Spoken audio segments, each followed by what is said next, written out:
the iconic franchises in sports history. The Yankees win! With 27 world championships, countless pennants, and seemingly a private wing of their own in Cooperstown, their success follows them around wherever they go. Except Coors Field. In 2007, they couldn't get out of town quick enough. Up on the top course. Oh, wow. The Rockies pounded the Bronx Bombers, sweeping the series and holding the Yankees to only 5 runs in 3 ball games. Tonight, they return to Colorado to take on a Rockies team off to a tremendous start behind the top offense in the National League. Rockies, Yankees, next.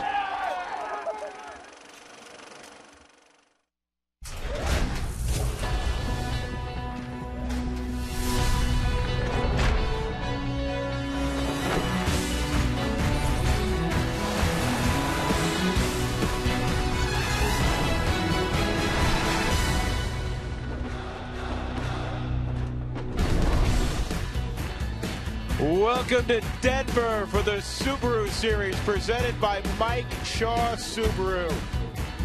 And welcome inside a packed Coors Field. The Rockies getting set to take on the Yankees in the first of 3 ball games. First time the Yankees have been out west to take on the Rockies since 2007 when the Rockies swept the Yankees out of town. Welcome, everybody. Good evening. Glad, as always, that you are with us. With George Frazier, I'm Drew Goodman. Well, when the Yankees come to town, it's different. And even though they have had an unbelievable amount of injuries, it's still the New York Yankees. Well, it's still the New York Yankees, managed by Joe Girardi. A lot of history there with this ball club, but they have had a lot of injuries. 10 guys that they would anticipate being on a roster are not there. A lot of them we'll talk about during the ball game. Well, one guy that the Rockies would love to have in the lineup will not be in the lineup tonight, and that's Troy Tulowitzki. He still has some soreness in the upper groin area, and rather than us tell the story of his injury situation, we'll allow him to do that. I think the MRI has calmed me down a little bit and everybody around. I think what they saw was good news. Just a real small strain. Hopefully today get the day off, be available to pinch hit, and then be back out there tomorrow. That's my plan. I'm just happy to know exactly what it is. I think now that we know exactly what it is, the treatment can get better and we know exactly where to focus. So Troy was out running today. He took ground balls. He took batting practice. If you didn't know he was wasn't in the lineup, you wouldn't have guessed it by his actions prior to the game. He's being cautious, and you can understand that because of what transpired last year. Well, no question. I mean, he's not only cautious, he's being smart. I mean, this is the thing about it. It's early May. You don't want to go out here and have something drastic happen to you to where you're not able to play 2 months as he did a year ago. So I think that's the one thing. He's gotten much smarter as a player as he's gotten older. And I think it is an intelligent move on the Rockies and on Troy's part. Just let's let this thing rest today. Yeah, and he did get a real good feel from the doctors after that MRI that everything is fine. So that is good news. When we come back, we'll further break down the New York Yankees. They're 18-12 as they arrive in the Mile High City.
today in second place in their respective division. This ball game very close to a sellout. The first of three between the Rockies and Yankees. Back upstairs, I'm Drew Goodman. Well, we've talked a little bit about all of the injuries that the Yankees have suffered through, but as we check in with Jeff Houston downstairs, there's still one name in the middle of that lineup that rings familiar and is a dangerous name. Yeah, and his name is Robinson Cano, and you think about the numbers that he's put up, 325. He leads the Yankees in home runs and RBIs. He's also second in all of baseball in total bases. So you look at Robinson Cano, if you're sitting in the opposing dugout like Walt Weiss is, saying going into tonight's game, who do I not want to beat me? It's going to be Robinson Cano because of all the injuries that you've talked about. He is still a dangerous guy. He leads all of second basemen with 8 home runs on the season. Yeah, he's a tremendous hitter, one of the best in the game. The other thing that's going well for the Yankees and why they're 6 games over 500, they're pitching well with their starters, but they get to the back end of that bullpen. They still have the Hall of Famer in the 9th inning. He may want to come back, yeah. George, the way he's pitching. Yeah, I mean, he's talking about retiring, and I don't know why. Mariano Rivera, there's 2 guys there. You know, most clubs like to make it a 6-inning ball game with the Yankees, 7-inning ball game. You hand the ball over to Robertson, a guy with a big curveball and a very, very good fastball, and probably will carry the torch at some point that Mariano Rivera left behind. But he's got a dynamic breaking ball to go with his fastball. And Rivera, well, he's just Rivera. 619 saves, 42 postseason saves. The next closest, 18. I know his club gets into the postseason a lot, but his command of both sides of the plate of that cut fastball is phenomenal. It's really remarkable. A one-pitch closer, and he's the best there's ever been. Yeah, pretty good, huh? He's 11 of 11 in saves so far this year. The table is set, and we are ready to enjoy a great meal, we hope. The Rockies and the Yankees. Come on back to Coors Field with us.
Interleague play for the Rockies began a few days ago. They lost 2 of 3 here against Tampa Bay.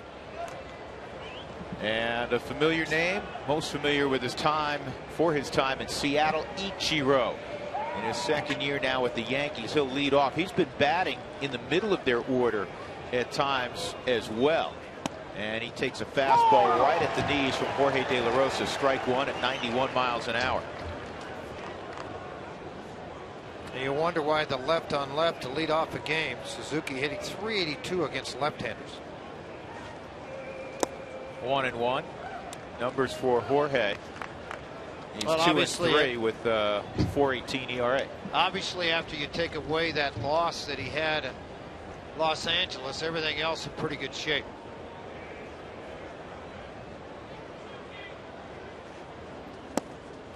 And that misses. 2-1 on Ichiro. De La Rosa in his career is 2-0 against the Yankees with a 1.46 ERA. He has not faced them, though, since 2007. And this is going to be gloved by Johnny Herrera. He timed it beautifully. Kind of a soft liner. And Johnny went up and took it out of the air, 1 out. Here's the rest of the Southwest batting order for the former Rocky Joe Girardi, who recently managed his 1,000th game as a big league skipper. Jason Nix, the former Rocky, will bat second. Then Robbie Cano, Vernon Wells, Ben Francisco, Lyle Overbay, Chris Nelson. And Chris now starting at third base for the Yankees. Chris Stewart will be behind the plate. Hiroki Kuroda, the former Dodger, is on the hill.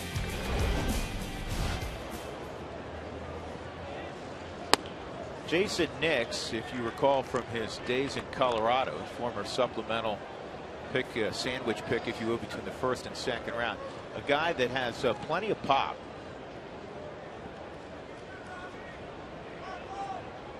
Not the biggest guy in the world, but he's put together. He's a strong kid. And a nice changeup there, and it's 1-1. Always has been a very good fastball hitter, like a lot of young hitters. The off-speed pitch has given him fits. 44th overall pick in the 2001 draft. So a couple of high picks of the Rockies playing the left side of the infield tonight for the Yankees. Dark Cox, a scout out, used to work for the Rockies, was the one that helped find Jason Nix. Well, they were in those parts quite a bit because his brother Lance was a 4th round pick. Well, there was a lot of talent around that Dallas area at the time. And the 2-1 broken back. That's going to drop into right field for a knock.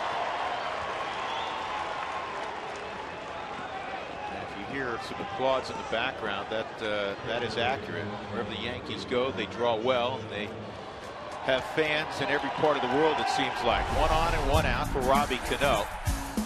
Tonight's defense for the Rockies is brought to you by Excel Energy. We bring you the energy you need so you can live the life you want. Visit responsiblebynature.com to learn more.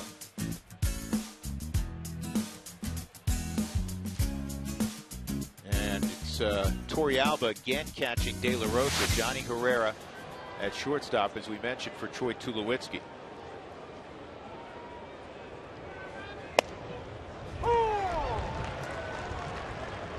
Strike 1 on Cano. 325 average. He's hit 8 home runs. Half of his home runs have come against left-handed pitching. Everyday player, not intimidated by either side of the hill. Doesn't matter right or left. In fact, last year he hit only 6 home runs left on left, so way ahead of that pace so far this year.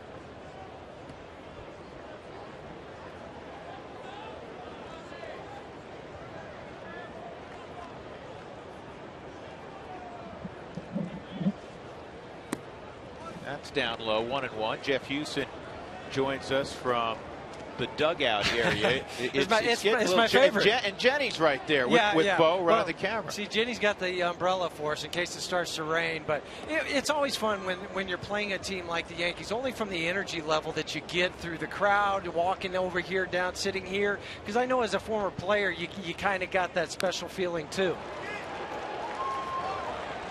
You know, and some people will say, well, it's the Yankees, and it's still just another game in the course of 162. You're trying to win. You're trying to win every one of them. Well, there's no question that's but what you're it trying doesn't to count accomplish. more. And right, you're not going to get, if you sweep them, you're not going to get 6 wins. You're going to get 3. But it is the New York Yankees. It has a buzz because of the history and the past that they bring with them to every town they play in. 1-2 on Cano. Came up in May of 2005. Hard to believe. He's been around a while now. 185 career home runs. He's had 45 or more doubles 3 times in his career.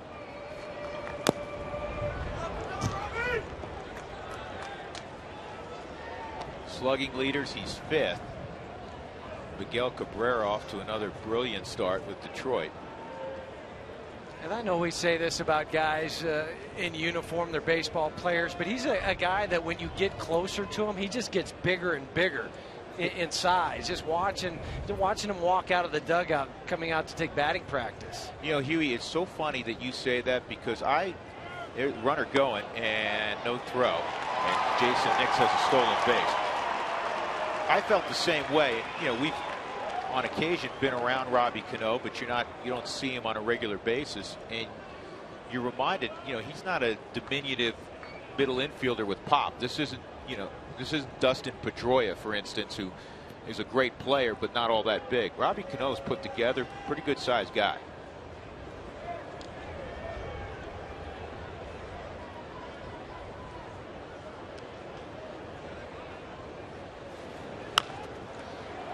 Weekly hit to Rutledge, and he'll throw out Cano. Crossing to third is Nix with 2 outs. Let's look at the scouting report on the Yankees. Surprising many, even before all of the injuries, to be 18-12, and trailing another team that's been a surprise, the Boston Red Sox. 5-1 in one-run ball games tells you it's a testament to the bullpen, scoring late in ball games. They've had the ability to do that. 11 players this year on the disabled list.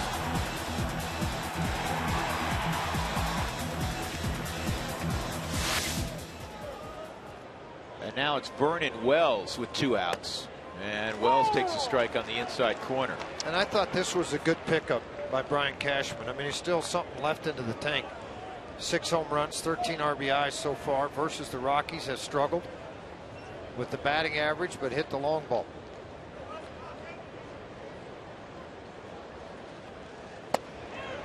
Oh, and 2. Well, you think back, Huey, to his days in Toronto, and for a period of time, he was one of the better offensive players in the game. Yeah, and you kind of forget about him because he was playing up in Toronto, and that's before they did everything that they did in this offseason. But Vernon Wells always had the talent, and that the Angels go out and sign him thinking that he's going to be that same guy, and he wasn't quite what they envisioned when they signed him, but it's been a kind of a reawakening for him in New York.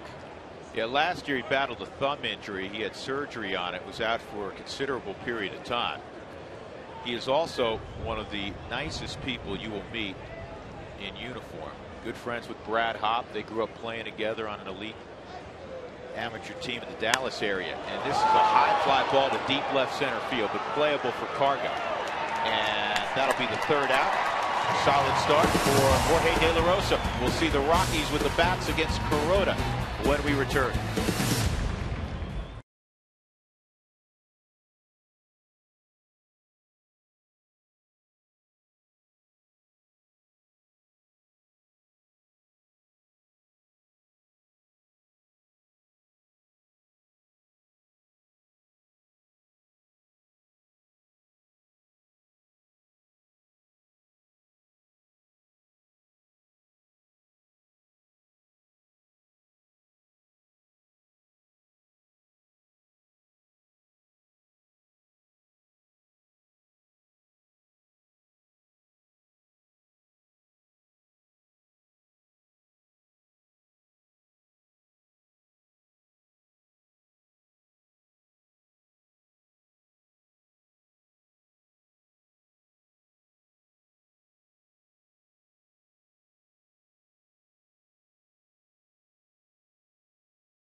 Brought to you by your 7 neighborhood Toyota stores. Toyota, let's go places. By the Courtyard by Marriott, Western elegance in the cultural heart of the city. And by Southwest Airlines, find our fares online only at southwest.com. No scores. We go to the bottom of the first inning with Jeff Houston and George Frazier and Jenny Kavnar. I'm Drew Goodman. Dexter Fowler will lead things off for Colorado. And let's take a look at the rest of Walt Weiss's lineup presented by Southwest Airlines. Josh Rutledge, who has hit in a number of different spots in the lineup, will be in the 2 spot tonight. Cargo, he hits in 1 place. That's the 3-hole. Michael Kadire will bat cleanup. He's had a wonderful start to the season. Todd Helton will bat 5th in the absence of Tulowitzki. Nolan Arenado riding a 4-game hitting streak. Yorvi Torrealba switch hitting Johnny Herrera and Jorge De La Rosa to face a guy the Rockies, George, know well in Hiroki Kuroda from his time in L.A. Yeah, this is a guy that has started against the Rockies on numerous occasions. 1-5, 552, 1-2, 685 here at Coors Field. Utilize the fastball about 50% of the time. Slider, and against left-handers, he will use the split finger nearly 18% of the time. So adjust to the fastball. Once he's ahead, he'll go back and really go to the split on lefties. Right-handers, you'll see a lot of sliders. And his first time through the lineup, George, he will feature his fastball, but the second and third time through, he really stays away from the heater. Well, the big thing with him is first time through, the opposition's gotten after nearly a 400 average. After that, second, third time, barely over 100.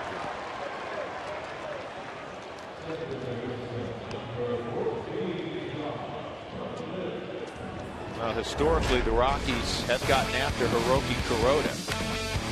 The high fastball that Tulowitzki took them deep on at Dodger Stadium. Well, we've hit 305 against him at Coors Field with a 6.85 earned run average. His 1 win, though, came here at Coors Field. And Rutledge rolls it off the glove of Nelson, perhaps, and it got past Jason Nix as well. And for me, George, it'll be interesting, and Huey, to watch Jason Nix play shortstop because it's really not his primary spot. No, it's not. And when the ball deflected off of Nelson's glove, it misdirected the ball the other way away from Jason Nix. A base hit for Josh Rutledge, not hit hard. You can see it on the Mike Shaw Subaru Super Mode. Just enough deflection to disrupt a clean play by Nix. And a lot of people will say, well, why didn't the shortstop call him off? But you can't call him off if the third baseman is diving. It's only on the slow rollers when you can say, I've got it. So here's Cargo, a 400 career stick against Kuroda, including a home run. And he takes down low, ball 1. Last year, late in the year, Cargo's numbers tailed off. Of course, Tulowitzki wasn't in the lineup. And keep in mind, Kadire wasn't around either because of the oblique strain.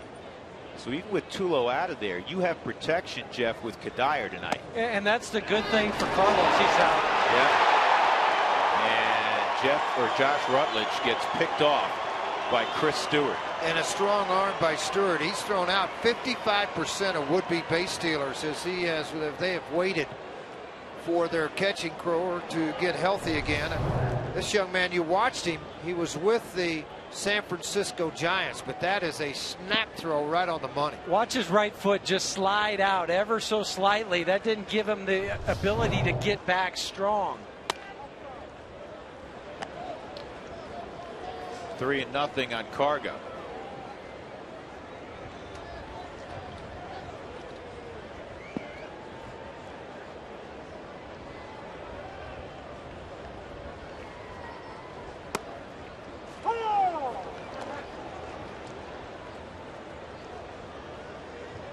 The Rockies had yesterday off, and after the series they head to St. Louis and then Chicago to take on the Cubs. And this is a one-hopper to second. Cano throws out Gonzalez. Turns into a 1-2-3 inning for Kuroda. We'll go to the second, no score.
The Rockies and Yankees game, we are scoreless as we head to the top of the second. Well, this Yankees team may not be the Yankees team full of superstars. Most of them are in Florida, and that's because they are on rehab assignments, trying to get healthy and even start a season.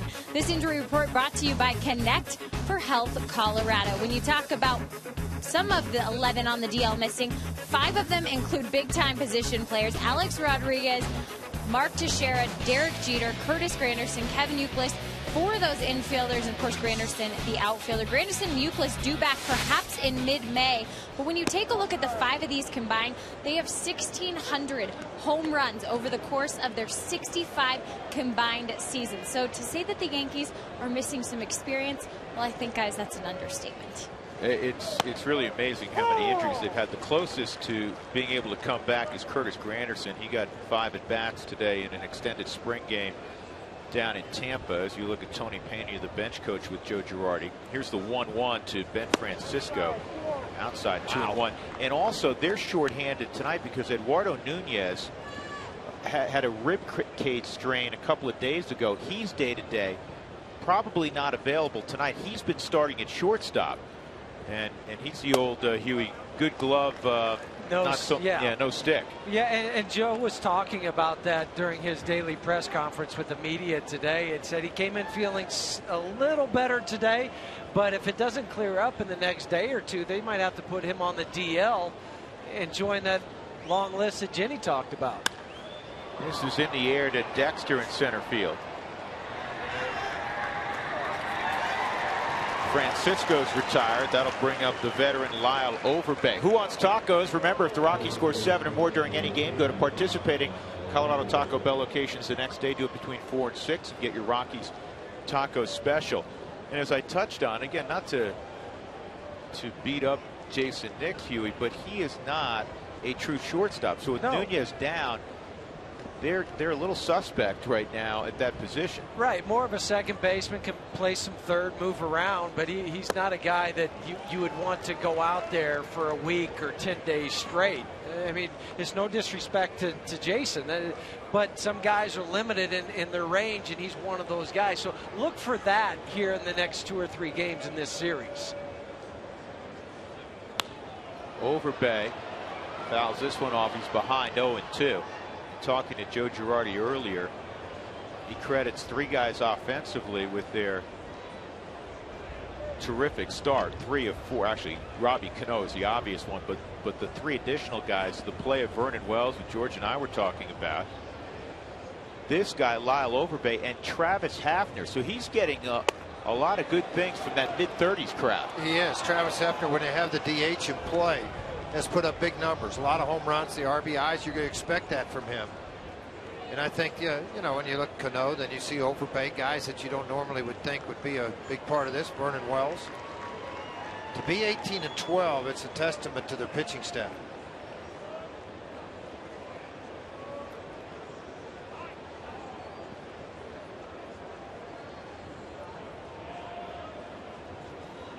And he got him with a slider. Good pitch by De La Rosa. His first strikeout of the ball game.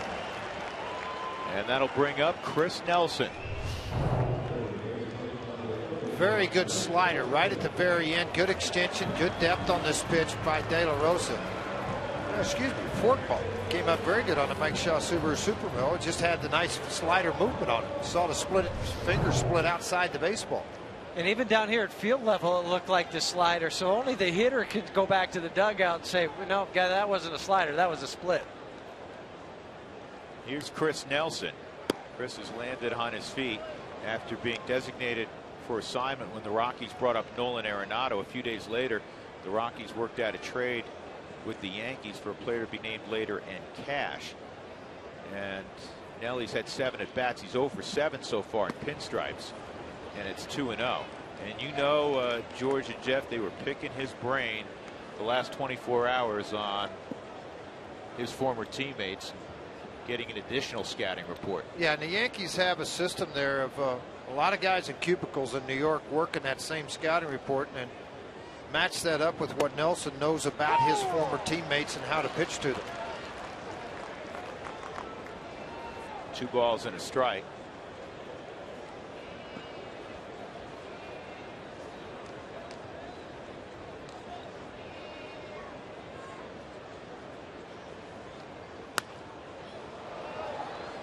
Chris Nelson was a high #1 pick of the Colorado Rockies back in 2004. Spent 10 years in the organization at the big league level. He had 279 with 13 home runs, drove in 73 in 212 games.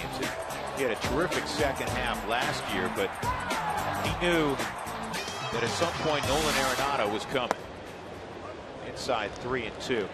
And actually, this has worked out very well for Chris Nelson because the Yankees have a big-time need right now at third. You don't know when A-Rod's going to return. And he's now playing for the team that he followed as a kid. He was born in Jersey, and his family, all originally from New Jersey, and they were huge Yankee fans. So you know, his dad didn't want him to leave the Rockies, but was fired up that it was the Yankees.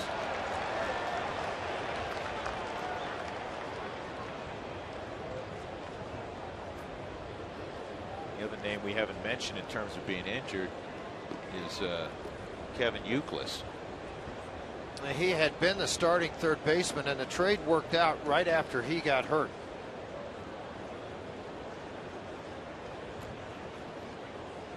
Of course, Youkilis can play both corners or DH. 2 outs, nobody on. Top of inning number 2. Here's another 3-2 on Nelson. And a ground ball to Arenado. And Nolan throws out Chris Nelson. Good inning once again for De La Rosa. Middle of 2, no score at Coors Field.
And Excel will provide you the energy to power it. Visit responsiblebynature.com to learn more. In the outfield, Vernon Wells in left. Ichiro moves from right to center. Ben Francisco's a good outfielder, good arm. He's in right field. Nelson and Nick's left side. Cano and Overbay on the right side. And Chris Stewart. Saw him with the Giants, did we not, last year, George? We sure did. Stewart, a very good catch and throw guy. And this year, as far as swinging the bat, 256, couple of home runs and 4 RBIs. He'll be up first in the top of the third. So here's Kadire batting cleanup tonight. Kadire has never faced Kuroda. When Michael was in the American League, Kuroda was pitching for the Dodgers.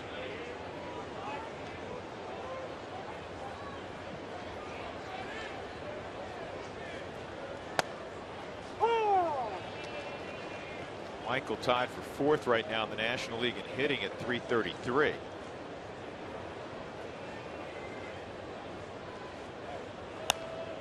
Carlos Gomez leading with Milwaukee at 368. Tulo is second at 348. Adrian Gonzalez, and then Kadire along with Gene Segura, another member of the Brewers.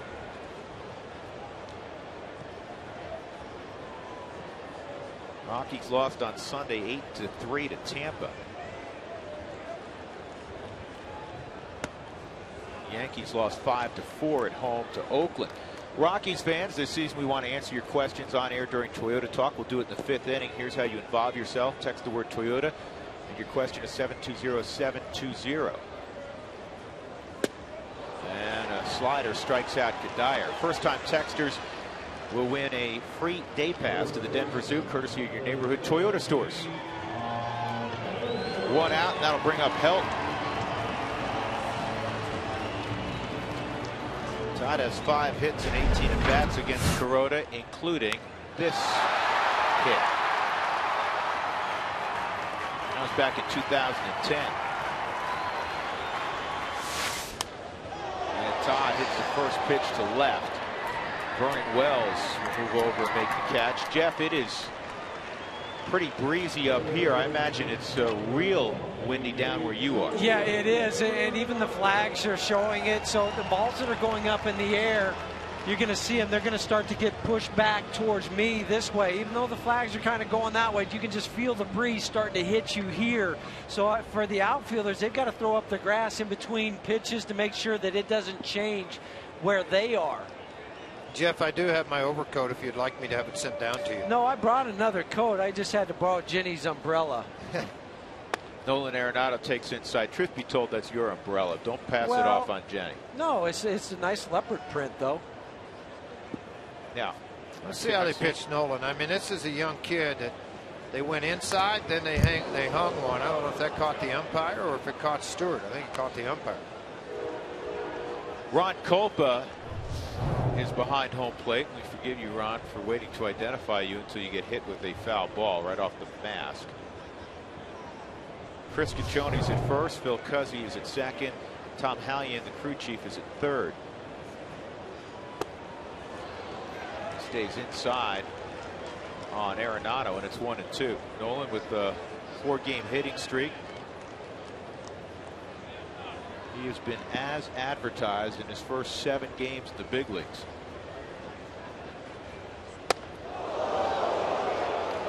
Arenado, wake you up. Yeah, Arenado with 3 home runs and a couple of doubles. Well, again, I think with young guys, when I first came up, you tested them by throwing them in and try to get their attention to see how they handle it. He handled it pretty well. He hit that on the button. Kuroda 1-2-3 second. No score. We're off to the 3rd.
During the 3rd inning of the Rockies-Yankees game. That's tomorrow night, so don't wait. Submit your questions right now to the Root Sports Twitter account at @RootSports_RM.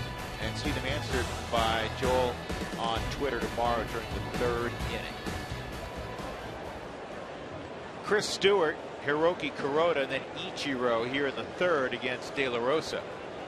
De La Rosa allowed a broken bat single to Jason Nix in the 1st. That's it. And Stewart takes strike 1. Francisco Cervelli is the #1 catcher for the Yankees. He's hurt as well. He's down in Tampa rehabbing. They have a pretty good squad in Tampa, Huey. Well, yeah, and a payroll of about over $100 million down in Tampa. So I guess the question then becomes who buys the meal each day. That's what guys on rehab have to do, right?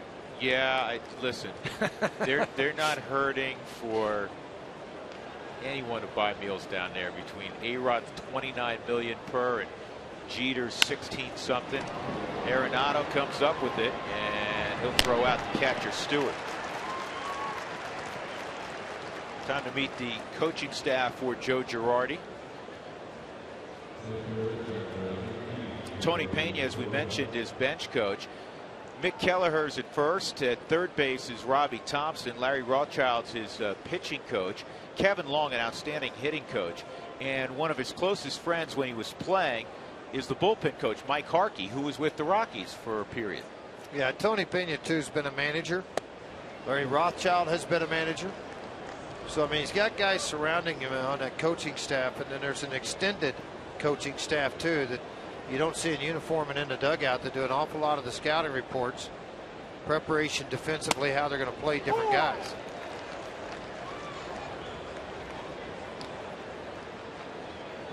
One and one on Kuroda.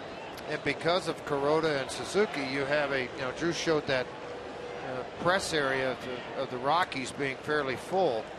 They have quite a large contingency of Japanese media following these two players with every step they make.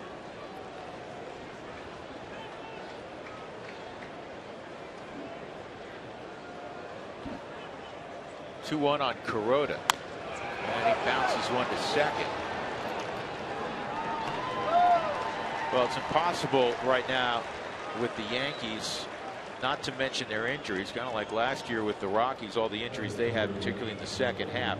So the folks on the disabled list, they total $101.6 million, or they'd be the 15th highest paid team by themselves in Major League Baseball.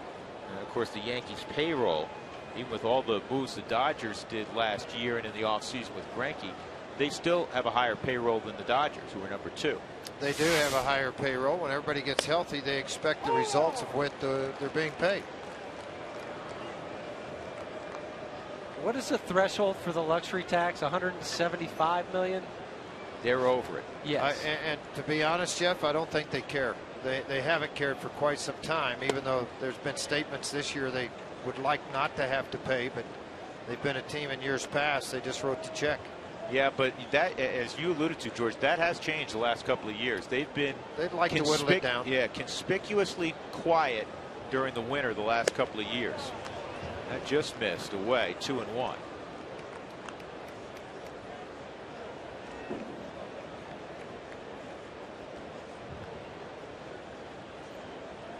Ichiro seems ageless. The body doesn't change.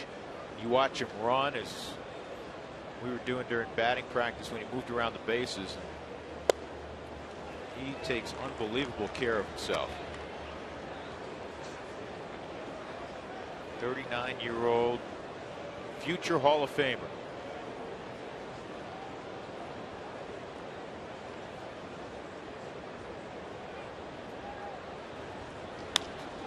And he serves this to shallow left, and Cargo will have to field it on a hop. So Ichiro with a 2-out single, and that'll bring up Nix. The official threshold, by the way, is $179 million. 79, okay. For the luxury tax. If your windshield's been damaged, call Safelite Auto Glass, 303-287-5000, online at safelite.com. One of the keys to the Yankees' early season success is they've been in the Bronx for most of the first 5 weeks of the season. They've played only 11 road games, which along with Milwaukee's the fewest road games in baseball. 6 and 5 outside the Bronx. Just came off a 10-game homestand. They went 7 and 3. Look at the defensive alignment for the Rockies, with Rutledge really squeezing and pinching up the middle. Nix this year has 18 hits, only 3 to the right side of the infield. So that's why you see the pull on the ground to try to prevent that. Now you just have to pitch to your defense. Ichiro has a couple of stolen bases in 3 attempts this year. Based on the fact that Nix went, Huey was not a flyer when he was on base, looks like part of the game plan is to run a little bit on the combination of De La Rosa and Torrealba. Well, they do have 15 stolen bases, only been caught 4 times of the Yankees. So when they go, they have a reason behind it. Either they pick something up off the pitcher, or they're looking ahead at counts and trying to steal a base that way. Jeff, do you think too with De La Rosa they key off of the high leg kick? Yes. Because when it's high, it's slower to plate, slower to first, and just try to outrun the throw if he does pick there. Yes. It's when he comes up real shallow and goes home that they might shut it down. He takes off there, and the throw to second's a good one, but you're not going to get Ichiro. He got too big a jump. But that leg kick wasn't as high as the ones previous. But he had come over 2 times, and my rule is he doesn't like to come over a 3rd time. And as a former base stealer, that's when I would look to go too. And that's a straight steal, not looking back. Runs pretty well for 39, doesn't he? He does. And the throw was perfect by Torrealba, and he got rid of it quickly. 2 outs and a 2-0 count on Jason Nix. You want to get him. You have Cano on deck, and I know it's left on left, but it's the one guy in their lineup that you especially would like to stay away from. Ichiro, 455 career stolen bases. Only our old friend Juan Pierre with more at 603. Juan playing for the Marlins now in his adopted hometown.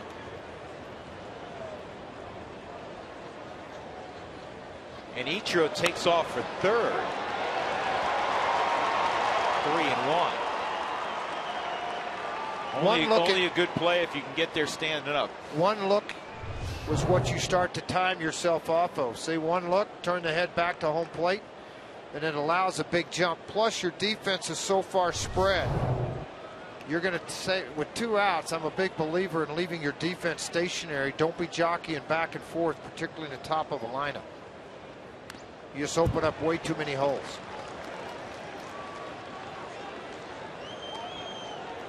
3-2 on Nix.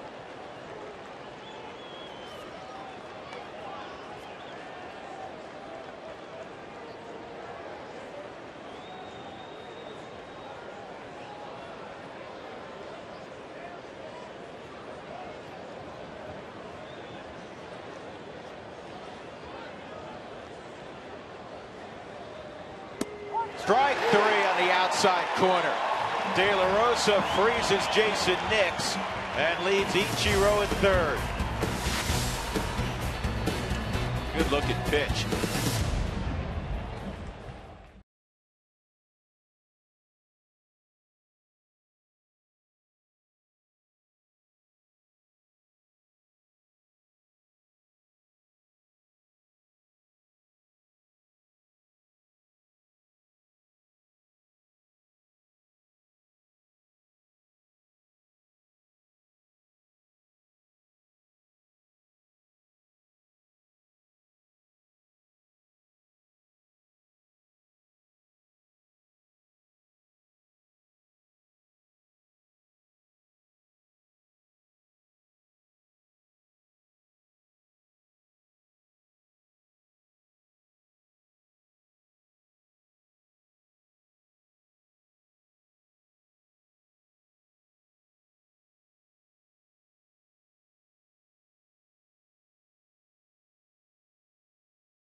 Josh Rutledge single, that's it. Bottom third of their order to face Hiroki Kuroda in the third.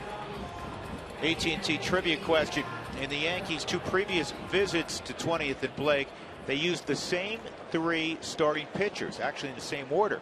Can you name them? And in what order is the bonus? Yorvi Torrealba will lead off against Kuroda.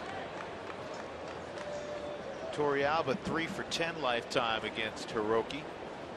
Johnny Herrera, Jorge De La Rosa.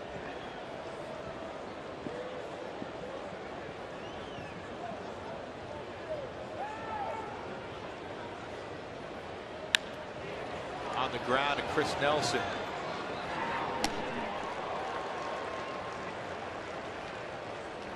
Last time the Yankees were here, the year was 2007. And the Rockies swept the Yankees. In fact, the Yankees scored only 5 runs in the series. That ball Matt Holliday hit, still going. A lot of long faces, A-Rod's being one of them. And Herrera takes a sinker for a strike.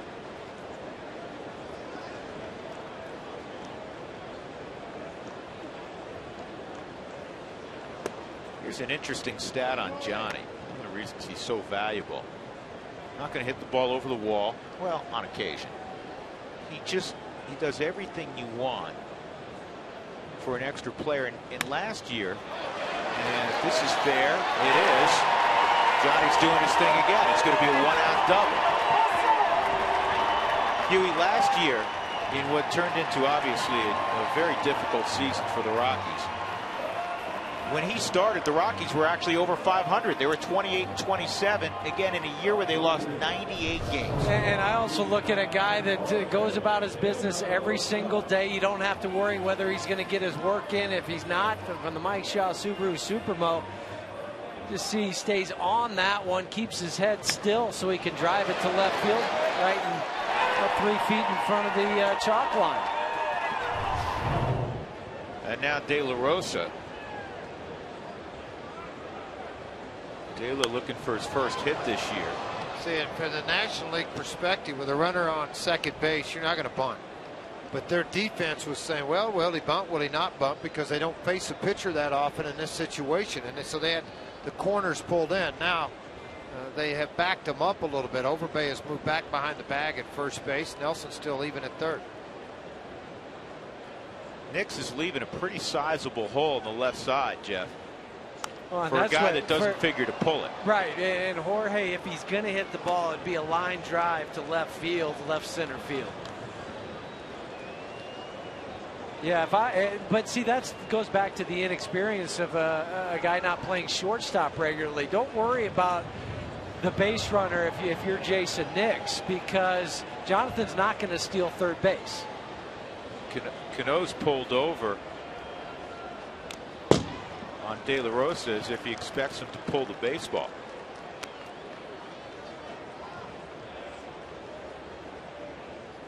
Now they're switching up the defense, Mick Kelleher, to where they're going to have Cano hold him on, and then they'll have Nix in his regular position straight up.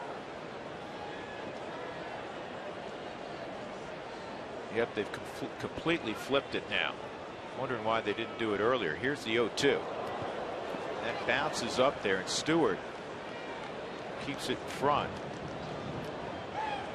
It's a big body back there. Stewart's 6'4". That's a big catcher, a little taller than you expect. Jeff. Yes. Run for cover. Well, yeah, you know what? There's lightning and a big clap of thunder. I'm just trying to see where Mark Razum is down here, because he's normally down by the dugout. Well, he was on the phone just a second ago. He visited with third base umpire Tom Howey. Well, they moved over to the tarp side. 1-2. And that's low. 2-2.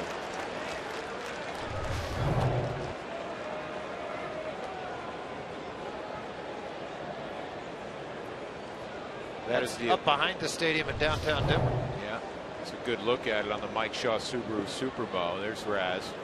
Boy, has he had a busy spring. You kidding me? 2-2. Bouncing ball slowly hit to Cano, and he'll go underhand to Overbay. 2 outs. Tonight's sideline report brought to you by the Honey Smoked Fish Company. Secrets in the fire. It's a ready-to-eat superfood. Here's Jenny Kavnar. Well, Drew, we all know that beer is a favorite beverage at a ball game. We all know that Denver is one of the best cities in America to find great beer. So why not combine the two? That's exactly what Coors Field has in the Blue Moon Brewing Company. And it's not just during baseball hours that you can taste this beer. It's now open to the public Tuesdays through Saturdays, 11 a.m. to 6 p.m. on non-game days. And it closes 30 minutes before the gates open on game days. You can come taste up to 5 different local Blue Moon brands on tap. And they have experimental beers unlike any other that you can come and try. Come check it out. It's on Blake Street and 22nd. All right, Jenny, thanks very much. That's a popular spot. Here's the 0-1 on decks, high 1-1. 2 outs, and the Rockies have Johnny Herrera at third base. No score as of yet. Rockies hitting in the bottom of the third.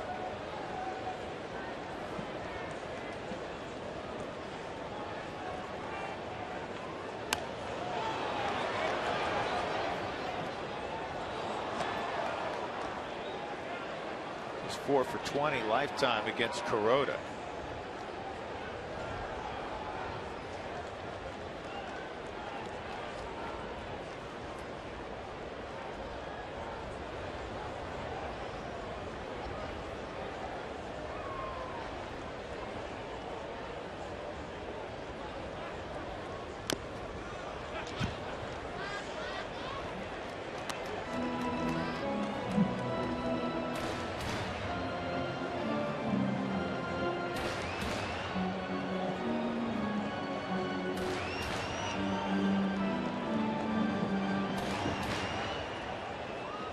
Kuroda 16-11 last year with the Yankees.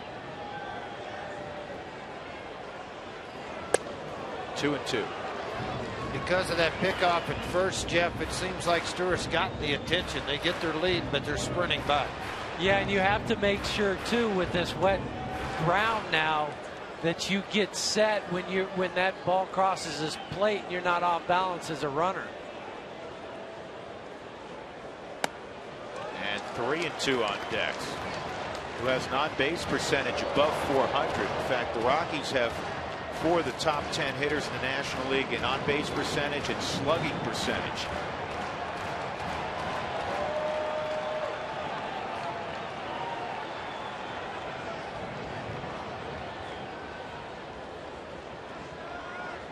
Rain picking up in intensity, Huey. Yeah, it is, and just the lightning and thunder, that's what's making it interesting down here.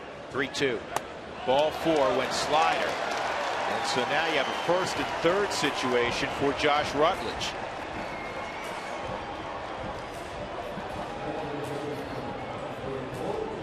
Yeah, I had to put the overcoat on, the one that's rain proof, because I didn't want my suit to get wet. But no, I think what's worrying the umpires and the players is you just hear a clap of thunder and then you can see the lightning. We showed it a moment ago on the backside of the stadium, but the players can see that, and that's what's starting to get everybody's attention.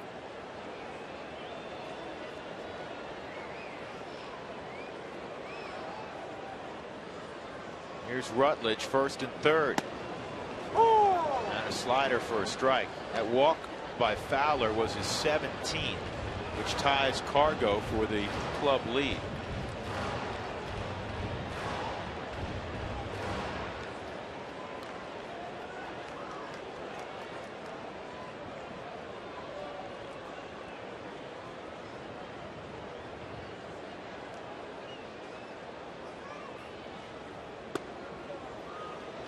Thought that one made Ron Copa flinch for a moment. He's called the inside fastball for the majority of the night. Kuroda wanted that pitch on Josh Rutledge.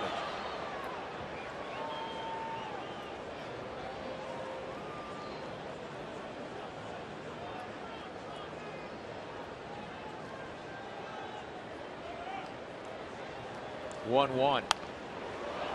He got a fastball that was pretty center cut.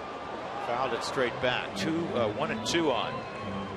One thing the Rockies have done is runs with 2 outs. They've been outstanding at it all year. They're second in the National League at .272 behind the St. Louis Cardinals. who've been off the charts at 363. Yeah, what the Cardinals have done in the early going with runners in scoring position is crazy good. They're going to come back to earth a little bit. The Yankees might have just changed where they were going to throw this baseball on a 1-2 count, because if he buries a slider or a split, look for Dexter to take off.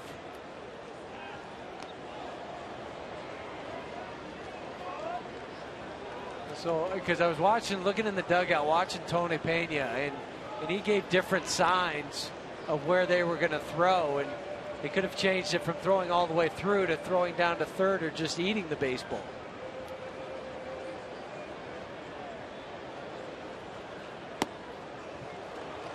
And a 2-2 count. Again, this is second time through, and the data this year through 6 starts on Kuroda is he starts moving more and more away from the fastball and more to throwing that slider and split second and third time through. And less success beyond the third. The National League second time and third time through is hit just slowly hit to Nix, and he just did get it there in time. So the Rockies with a mild threat. We'll go to the 4th. Still a couple of bagels up on the scoreboard.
Back. It's been a pitcher's duel thus far.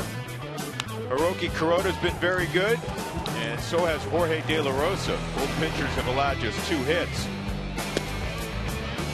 Both teams have had mild threats put down by the opposition starter. That pitch right there froze Jason Nix with a man in scoring position. Cooney Lexus, where luxury has an address, coming to Greenwood Village this spring.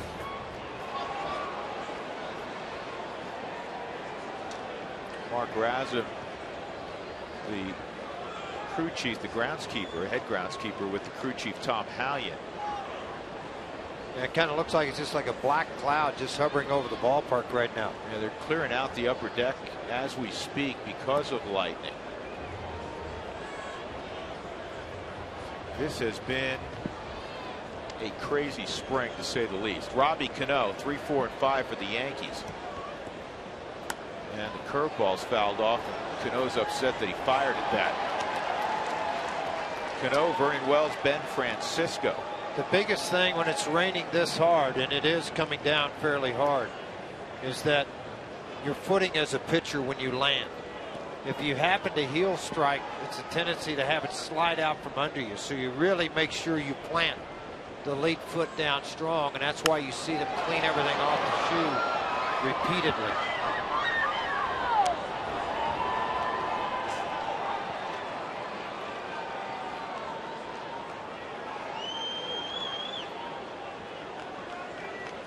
To the count on Cano.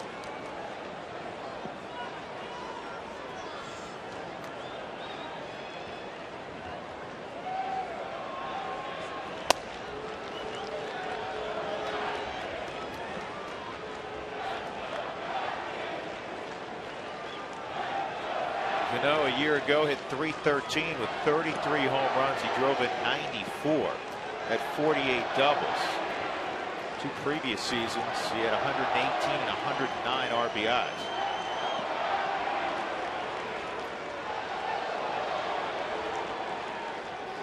One-two, blew up his bat. Rutledge on the backhand will throw him out. Talk about getting in the kitchen. He knocked the toaster off the table. I like that. That was was good. a good That was one, pretty yeah. good. Yeah, I like that. That was good. Yeah, go ahead and answer the question. All right. AT&T trivia question. In the Yankees' 2 visits to Coors Field, they used the same 3 starting pitchers, and it was also in the same order. Can you name them? You've heard of them, trust me. Mike Mussina, Andy Pettitte, who's still pitching. He won't pitch in this series. Roger Clemens. Here's Vernon Wells, and Vernon Wells hits it on the ground to Arenado, and he'll throw out Wells by a step. Those are always the toughest baseballs to throw because they've gathered all the moisture off of the grass, and when you pick it up, you just hope you can grab it and get a good seam to fire it with.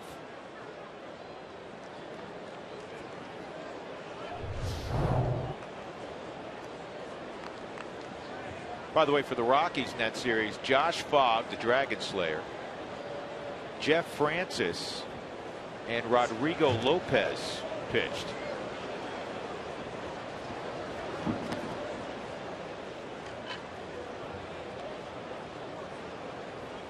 In 2002, when the Yankees were here, it was Jason Jennings, Mike Hampton, and John Thompson.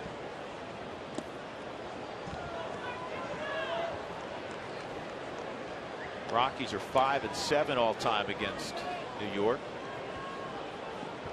4-2 here, and 1-5 in the Bronx. 2-0 on Francisco. Dougie, what's the weather look like? Shaky, huh? I think Jeff Houston may be using someone's umbrella. I am. Hi. Oh, that's a good look on you. Thank you. Thank you, Jenny. Oh, I knew I left that somewhere. I'm glad it's getting good use. Well, the problem was I didn't have my 5 P's, right, George? No, That's right. Hey, listen, Huey. Yeah. Vanity be damned. Believe me, after about 10 minutes of getting wet, I said, you're right.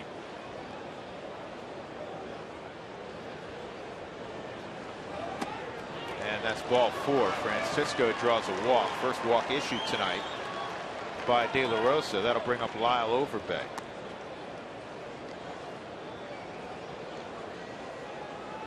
Where will you find your 3 numbers? Text pick 3 to 720-720 for your chance to win great prizes from Root Sports and the Colorado Lottery. During tonight's game, we'll randomly pick one winner. Don't forget to visit a Colorado Lottery retailer to play Pick 3, the new game from the Colorado Lottery, where 3 lucky numbers are all you need to win. Overbay struck out swinging his first time. And he takes down low, ball 1. Overbay with 4 different teams the last 2+ years.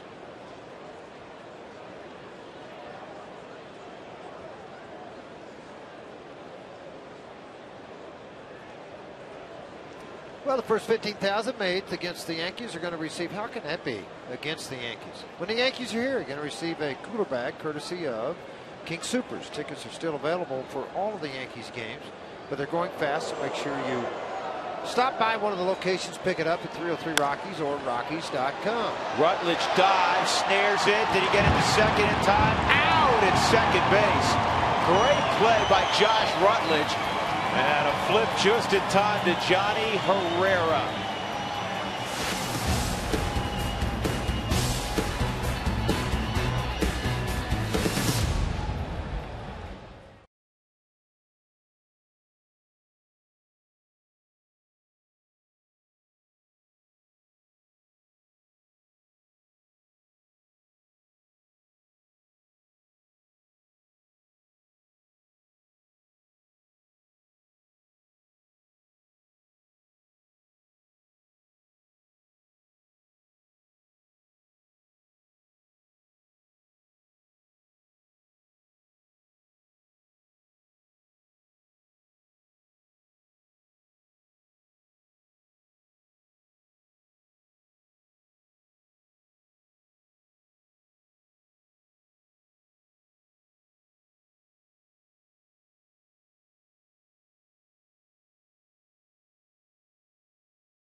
From cheering on the Colorado Rockies. We are scoreless against the Yankees as we head to the bottom of the fourth. I'm joined by right tackle Orlando Franklin in the house. I heard this is your first baseball game. What do you think so far? I think it's definitely a great experience. You know, I think the Colorado Rockies are doing a great job, and it's good to come out here and experience the baseball aspect of sports and just cheer them on. Yeah, it's fun to see different professional athletes supporting other professional athletes in town. I heard that Peyton Manning got you all together for a little field trip.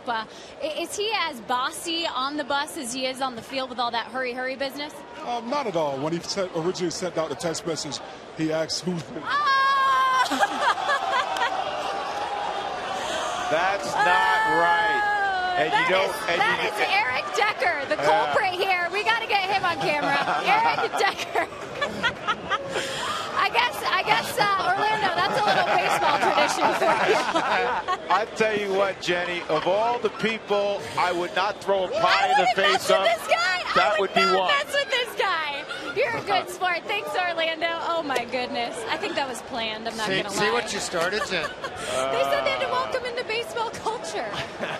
And I guarantee that Peyton Manning, he has been producing this entire segment, so I guarantee he had a little bit to do with that. You know, Jenny, you got to get Decker now. Set him up. I know. Where is he at? We'll get him back over here. Cargo's gone on a swing and a miss. And that is 2 strikeouts for Kuroda. Eric Decker was drafted twice. Once, I believe, out of high school and once out of college. He played at the University of Minnesota. We've seen him take batting practice here. Drew, was that just last year? Yeah, he looked legit, didn't he? He did. Left-handed swing, put a couple up in the seats. Here's Kadire, who's plenty capable of putting some up in the seats.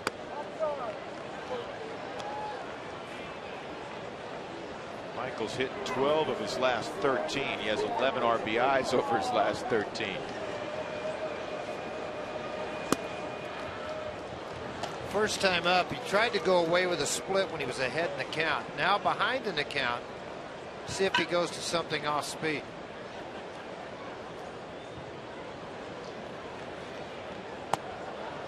He did. No swing, and it's 3-0.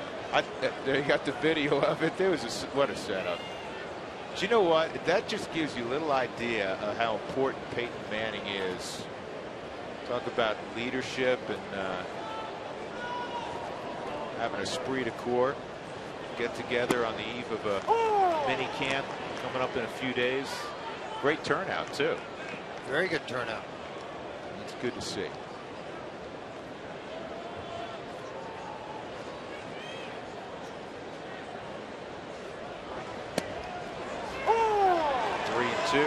From the arm angle that Kuroda throws from, he really opens that front side at times, and then his elbow comes through the ball, so it creates such a large move on the baseball.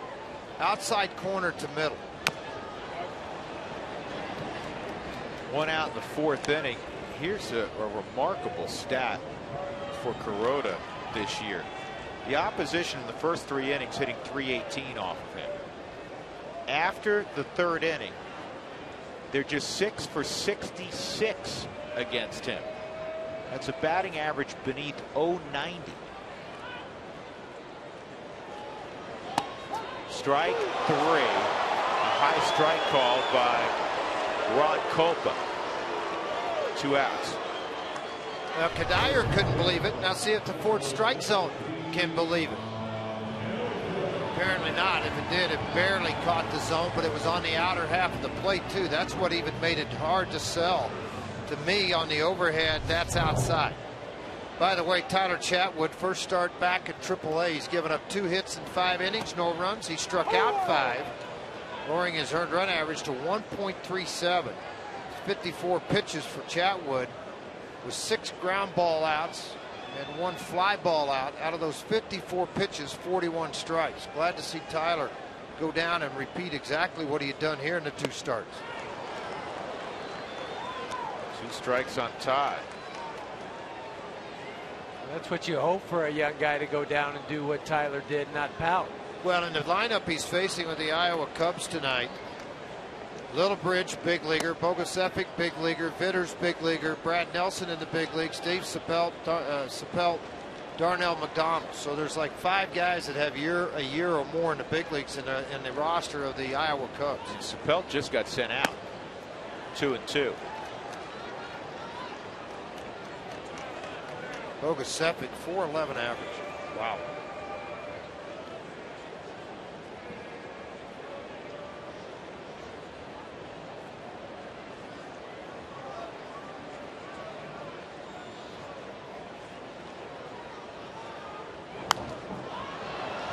Popped up, and Chris Nelson will not have a play. Register now for your chance to win tickets to Journey with very special guest Styx. That's July 19th at the Daddy of them all, Cheyenne Frontier Days. You'll also be entered to win additional concert, baseball, and championship bull riding tickets and the VIP grand prize sweepstakes. For official rules and to enter, visit cfdrodeo.com/journey. 2-2 on Helton. Todd drives this to deep left field. Vernon Wells will get back amid the raindrops and make the catch. Well, Orlando Franklin was a very good sport, but I think payback is being plotted right now on Eric Decker.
Inning and a half, and it has picked up in intensity over the last few minutes. They've cleared the top deck because of lightning. Today's Cold Hard Fact is brought to you by Frost Brewed Coors Light. This is interesting. Percentage of championships in major North American sports. The Yankees have won a championship 24% of the time, basically, in 113 seasons. The Habs, the Canadians with 23 championships in 95 years. The Lakers between Minneapolis and Los Angeles, 24.6%. And the Boston Celtics, a lot of those under Red Auerbach, a quarter of the time. Chris Nelson, bottom third of the order. And that fastball misses down low. I got to be honest with you, Drew. I'm I can't surprised they're playing still. Yeah, me too, Jeff. I mean, this is a big series. This is in a respect that you got two clubs both playing good baseball right now. Why risk injury? Yeah, that's what I think about too, because not only are you worried about the footing, but as a hitter, you're worried about all these raindrops that are coming down like they are off my umbrella, off the helmet, and then you blink and worry about that there. 1-1 on Nelson. 2-1.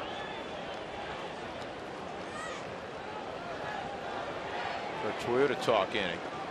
You know, when I looked up, Jeff, a moment ago, and you were out there in the elements, I was feeling the same thing. It's really coming down. And that baseball thrown away. It's 3-1. And it's on the umpires, too. I mean, they're the ones that would make the call. Tom Hallion's the crew chief.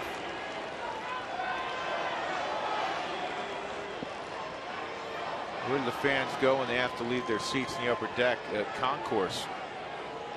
Yeah, the concourses right now are stacked up pretty full with people on the third deck area, and then also back in the second deck. And then looking out at the Camarena bar that's supposed to hold 95, it might be 2,000. I mean, they're just stacked in wherever they can get in out of this rain.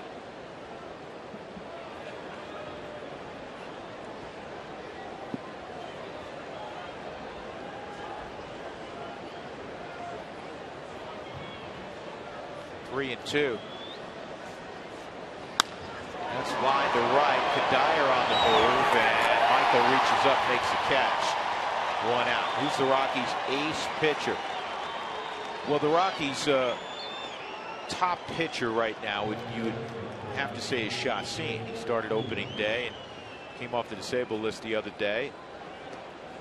I think Jolie Chacin is the guy you'd say is at the top of their rotation. In terms of bona fide aces, George, there's only about, what, 8-10 of those guys in baseball, true number ones. I mean, Verlander, you look at guys like Verlander, CC Sabathia, those type of pitchers. Clayton Kershaw. I mean, yeah, there's not many running around. Good hook there to start out Chris Stewart. That every single year in and year out, they're in that 15 to 20 win range. In the top 5 in the Cy Young.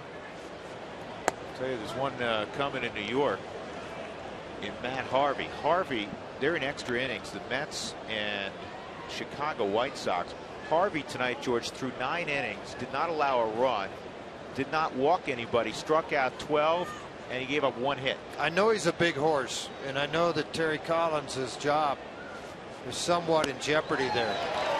That you don't take and overuse this kid's arm, because it's special. You don't allow the innings, the number of pitches to mount up that he suffers an injury.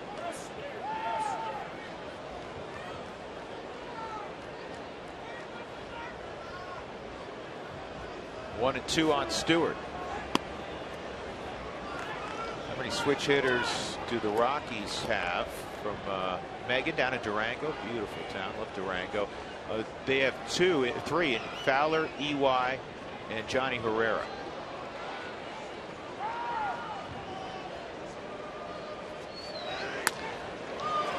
And this is going to drop in front of Kadire. I'll bring up Kuroda with 1 out. How important will Arenado be to the Rockies? Well, you hope he's going to be extremely important, because he can hit, he can pick it. And for a long time. And he has a middle of the order bat.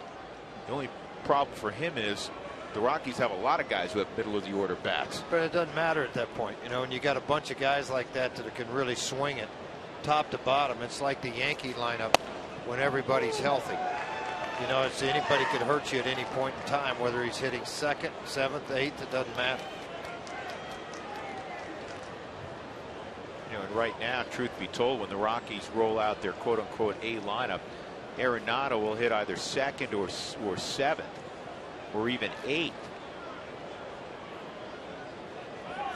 Runner going, and the throw to 2nd is not going to get Chris Stewart. So they are really being aggressive. I mean, that's a catcher, Stewart, swiping a bag. 3 stolen bases by the Yankees here in 4 and a third. That's 4. That's right. Ichiro stole 3rd, standing up. 2nd stolen base by Stewart this year. Now let's see how Joe Girardi plays with Kuroda. Pretty competitive guy at the plate. He doesn't take a bad swing.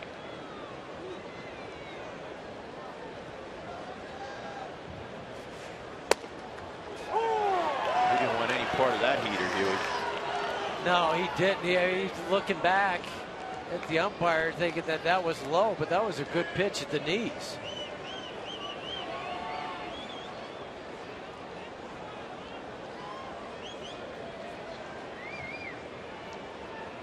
Got to get a punch out here.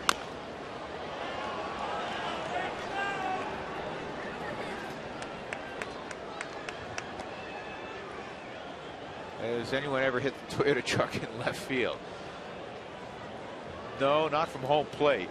Though, was it Stanton who came close in batting practice, Huey? Yes.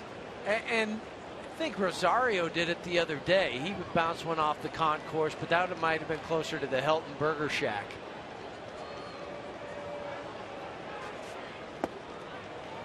Two and two.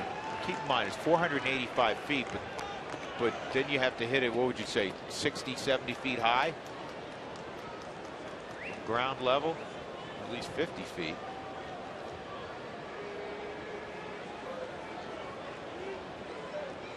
Further than you and I can hit it. Twice. Certainly than I can. That's way inside, 3 and 2.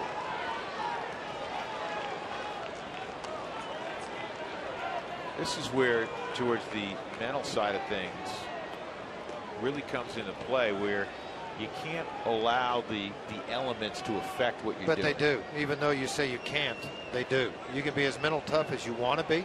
They're still going to affect you. The grip of the baseball, the wet head from the rain pouring down on your hat, the slickness of the mound. All of those things come into your mind as you're getting ready to throw the baseball. It's difficult to put that out of your mind. 3-2 and a bouncing ball to first. Helton has to hustle to the back. Kuroda was running hard. 2 outs. And Stewart's at third base. Ichiro is up. Who makes a decision to postpone the game? Well, before the game is different than during the game. During the game, it's on the umpires. It's on the crew chief. And when it is the last game of a series, it's up to the team to make that decision if the team is not coming back here to play again that year. Well, they're all ready to go. Mark Razum and his crew got their rain gear on, getting ready to pull that tarp if necessary. No score. Ichiro with 2 outs, and he waves at a slider. Ichiro hit a soft liner to short his first time up, and then a soft liner over Johnny Herrera's head for a base hit his last time up, and then he stole a couple of bases, but he was stranded at third when Jason Nix was caught looking.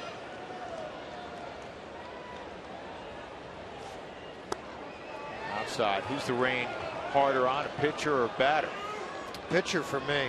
It's just too many moving elements up there for a batter. It's a step and swing the bat, although he battles with the brows, what Jeff talked about. But for a pitcher, is standing in it, throwing the baseball. The hitter's been in the dugout. The pitcher's been out there for 10 or 12 minutes. Yeah, I'd agree with you, George, just from all those elements that you talked about. And I think for Ichiro, all he tries to do, if you watch the angle of the bat, you can really see it from up here. You know, that we talked about slapping the ball to the opposite field. Even though everything's gone, meaning the lower half, his front side is gone, the angle of the bat continues through the zone in this area, just so he can slap it out to that opposite field. And Cargo playing it this time much shallower than he was last.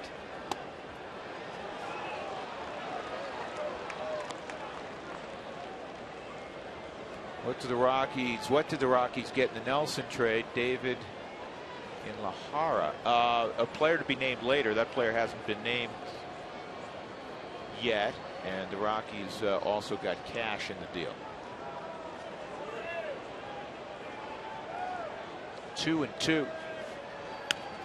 On the ground to third. Arenado, low throw. Helton scooped it out at first base. Todd Helton, with his 30,000th pick of his big league career, or so it seems, keeps the Yankees off the scoreboard.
64.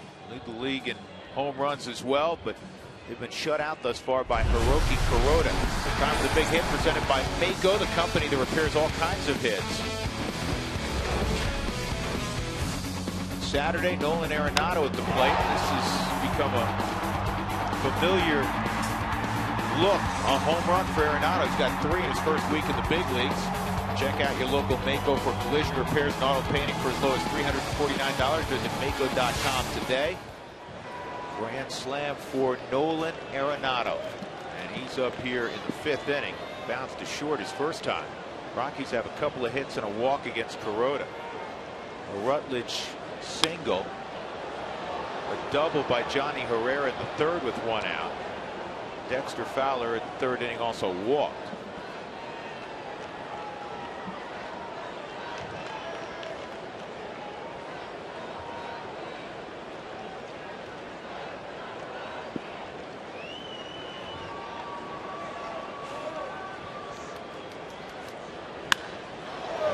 Pulled foul. Nice snack. Did he catch that? Either he caught it in his ribs or the glove. I'm not sure which one it was, but he caught it.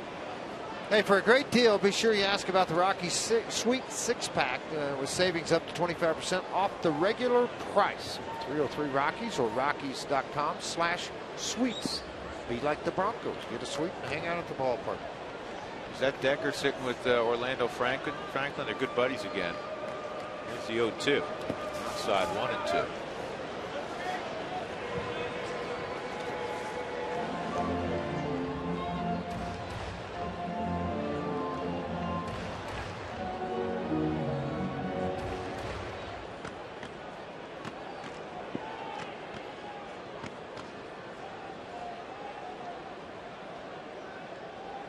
Peyton Manning and friends. Slowly hit to short. Nix will get rid of it in time.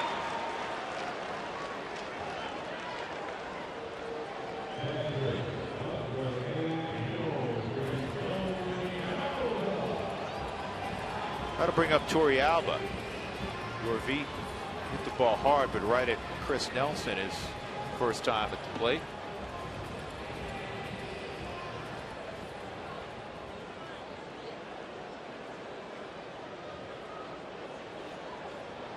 Yorvie has caught every one of De La Rosa's starts.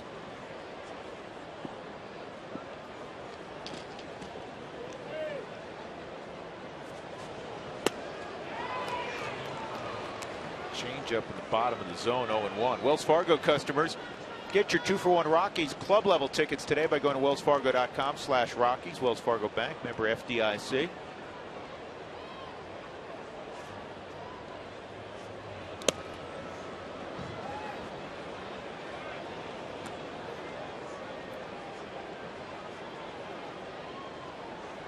Right-handed hitters coming in against Kuroda were just 9 for 60.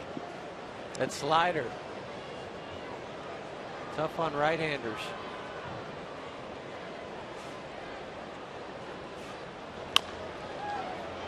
And that's bounce foul. Here's an interesting list. Games as a catcher. Yorvie 3rd behind Ionetta and Jeff Reed with 315, and then Joe Girardi. Girardi and Walt Weiss were very close when they played together. Families were close.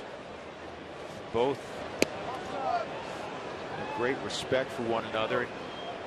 Walt, when he was at the winter meetings in Nashville, sought out Joe and picked his brain about being a manager. You know, Joe never managed before either.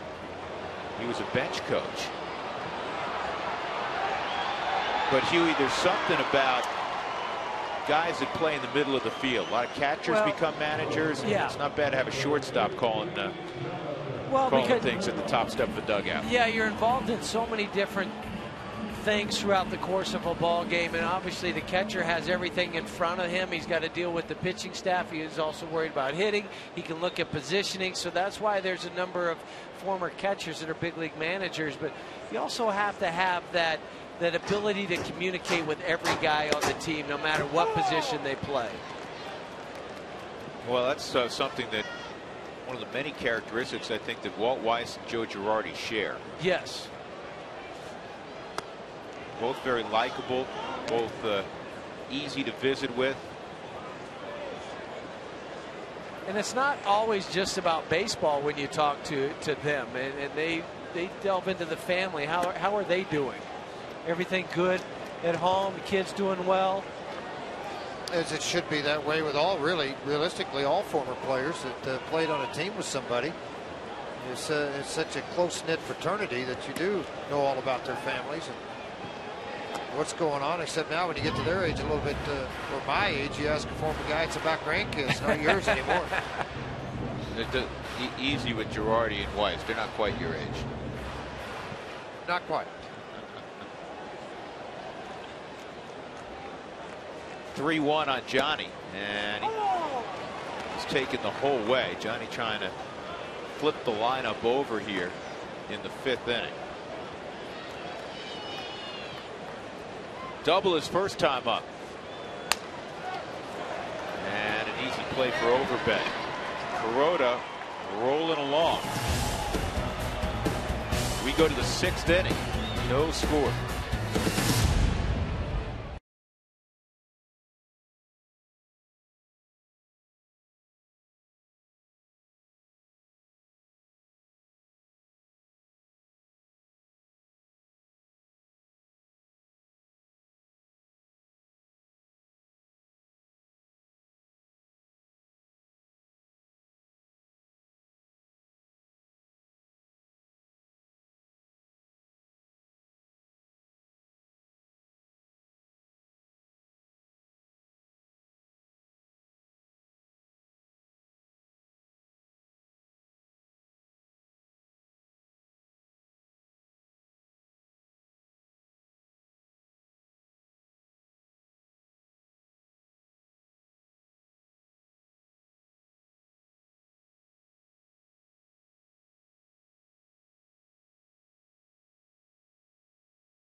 The Ford Explorer. Go do your exploring. Ford Explorer. Go further. By Southwest Airlines. Find our fares online only at southwest.com. And by CenturyLink, your link to what's next.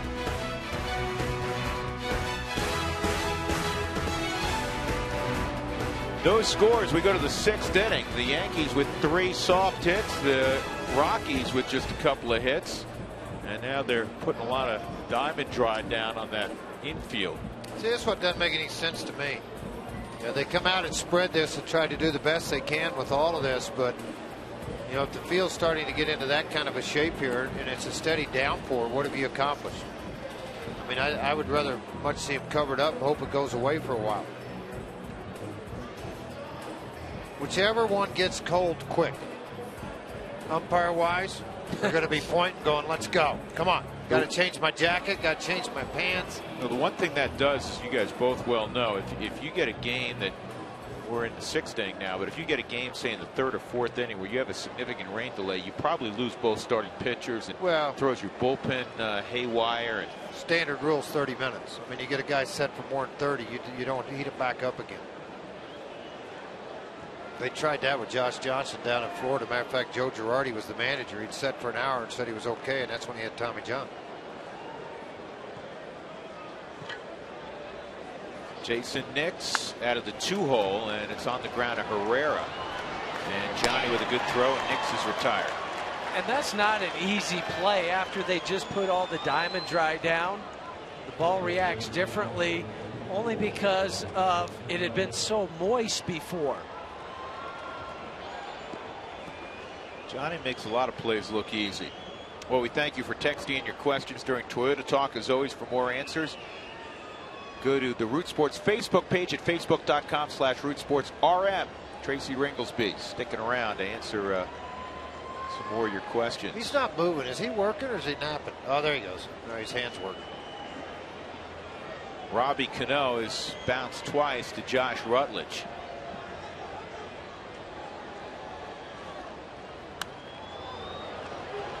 Talking to Cano before the ball game. He's still in the off season. He's back home in the Dominican working with his dad. He said every single day his dad's working with him on his swing, throwing batting practice to him, takes ground balls. And Huey, you took a team down to the Dominican recently, and you took on a couple of clubs run by his father. Is that right? Yeah, down at his academy, at the Cano Academy, just outside of San Pedro in the Dominican. Went down there with a group of 16, 17-year-old kids from out of the Diamond Club in Arvada, and it was a wonderful, wonderful experience just to immerse yourself in their culture, but then also get to play against some of the great talent down there. It was an eye-opener for our kids for sure. Yeah, that sounds like an unbelievable experience. This is on the ground again to Johnny. And Cano is retired. That'll bring up Vernon Wells.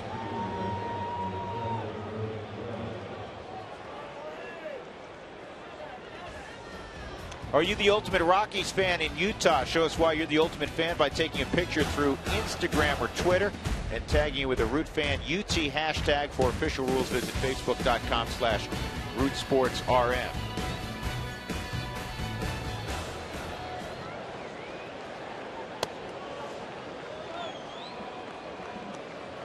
Wells takes a slider high. Vernon a fly ball to left field and a ground ball to third.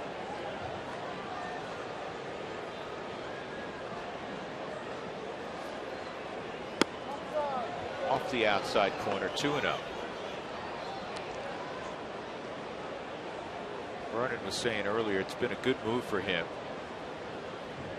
Well, not many guys leave the Angels, which win a lot of baseball games, and then you go to the Bronx, which wins a lot of baseball games. You know, and he did get to choose. He actually did get to choose the Yankees because he had a no trade.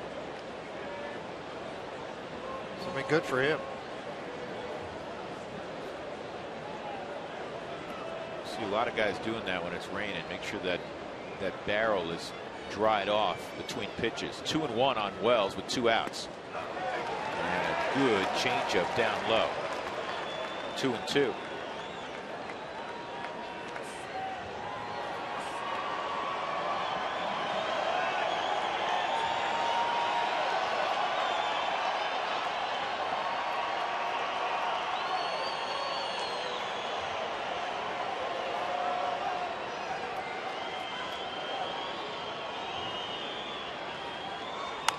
And a soft liner right at Rutledge. So De La Rosa continues to be dominant as well. He and Kuroda have been on their game. Middle of 6, no score.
Subaru Series presented by Mike Shaw Subaru.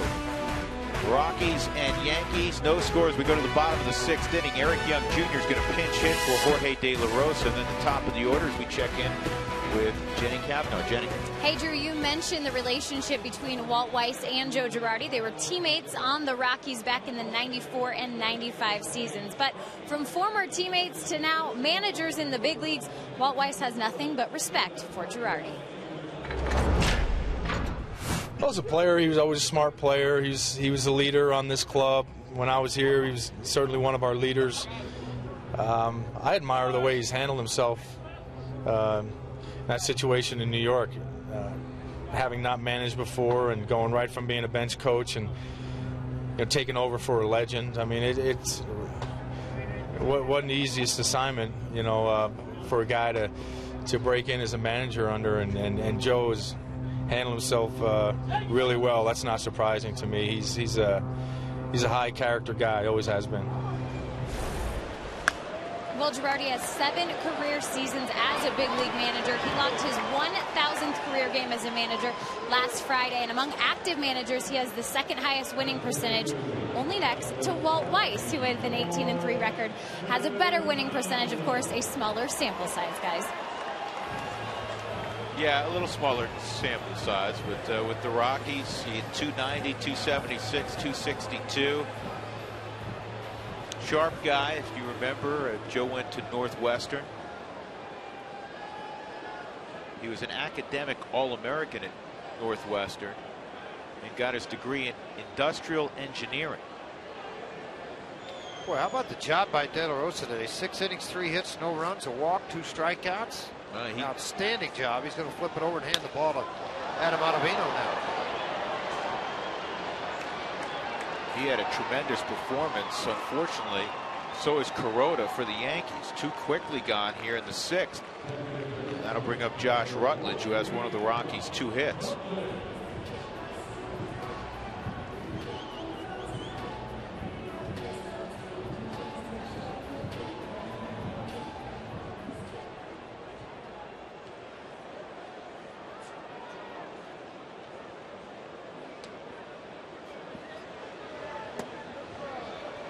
Like one of those nights, George, where somebody's got to run into one. Somebody's either got to run into one, or the first error you get, and a wet ball gets airmailed up in the seats somewhere, and you get a guy to second, and you get a couple of mistakes that way. But one thing that Kuroda has done, with the exception of this line drive by Josh Rutledge, is 8 ground ball outs, 3 strikeouts. So, I mean, he's done a nice job of keeping the ball on the ground while only throwing 77 pitches in the ball game. De La Rosa, not mistaken, I think it's 75 pitches through 6 innings. 95. 95? I looked at the board when it ended. I apologize. They must have switched quickly, Dougie says. So Carlos Gonzalez will get his 3rd look at Kuroda. And again, coming in, Cargo was 6 for 15 with a home run against Kuroda tonight. A 1-hopper to second, and he struck out swinging. That'd be a really good idea to hit one of the seats.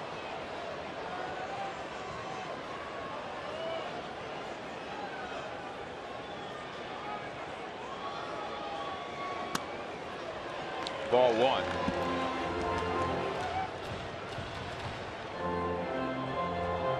Well, if you're out hitting the road, subscribe to MLB.tv to see every Rockies out-of-market game online and on your favorite devices in HD quality when you're not at home. 1-0 on Cargo. 2 outs, Rutledge at first. And it's 2-0. Quickly tell you that Tyler Chatwood, 3 hits in 7 innings. 10 ground ball outs, 6 punch outs. Went at 5-0. What a nice great way to go back down and make a statement. Absolutely. He threw 6 shutout innings in his last start up here.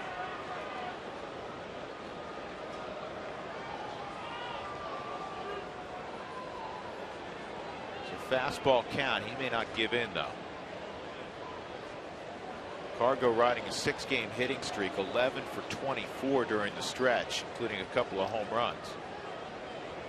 And it's Ottavino and Belisle. And the reason Belisle's up, if the Rockies score here with 2 outs, you'll see Matt Belisle. Ooh. He got a pitch, and it was a heater, wasn't it, Jeff? Yes, it was. 91 miles an hour. Well, the ball away from him, but it was out over the plate where he could get that arm extension that he does so well and drives the ball into left center field. Missed that by about a half a baseball.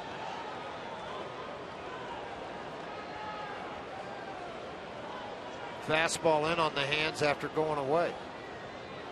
Dangerous spot. Got away with another one.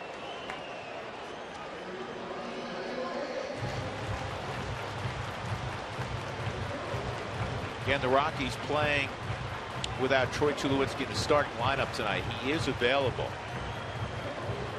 With minor groin strain. He did have an MRI. The MRI was clear other than just a minor inflammation. And it's not in the surgically repaired area. I know in talking to Tulowitzki earlier, it's given him peace of mind. He said there's a pretty good chance he'll be back in the lineup tomorrow. 2 balls, 2 strikes.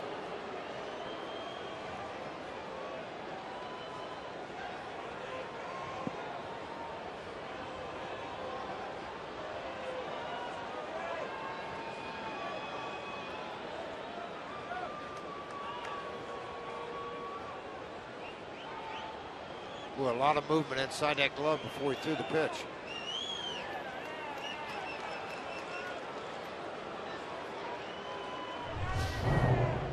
When you look up inside that ball glove, you see it on the Mike Shaw Subaru. I mean, he's just moving his hands around an awful lot.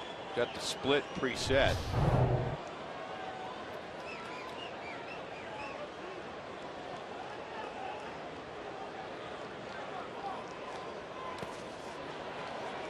No advancement from Rutledge. He'll be off on the pitch, though. 3-2 count. Just looking in the dugout, see if they wanted to move Lyle Overbay back or they'd keep him on the bag. They decided to keep him right where he is.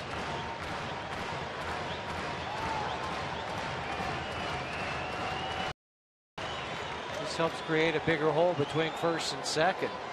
It's a little surprising with a left-handed bat. Pull hitter, yes. Yeah.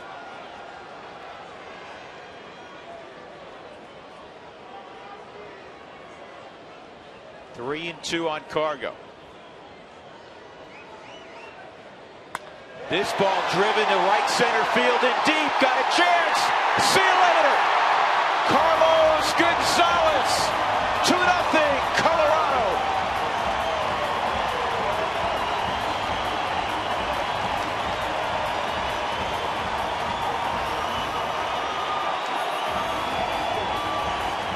How big was that? Nobody happier right now than Jorge De La Rosa, who was taken out of the ball game. 6 innings of shutout baseball, and his good friend Carlos Gonzalez could make him a winner if the bullpen could shut things down. This offense is so potent. On the Mike Shaw Subaru Super Bowl, they wanted to bring that ball in on the hands, ran back to the middle of the plate, and had enough carry to get out over that fence in right field and into the Rockies bullpen. As you described a few moments ago, Huey, there were 2 pitches in the sequence prior to the home run that were really good hitting pitches. As Kadire follows up the home run with a single, and Cargo just missed those. Yeah, and then that gives the confidence to the hitter that, man, I just missed those. Please give me one more in that spot. And they did, and he made him pay. He wasn't going to miss the 3rd one. And by the same token, as you look at the side swing of Cargo going deep for the 7th time this year, as you talked about in the open, that the one guy in the lineup that you can't let beat you for the Yankees right now is Robinson Cano. Even though the Rockies lineup is much deeper, you're going to put that fella's name in red letters. Don't give in to him. But that's where it helps when Josh Rutledge got the base hit, because there was no place to put it.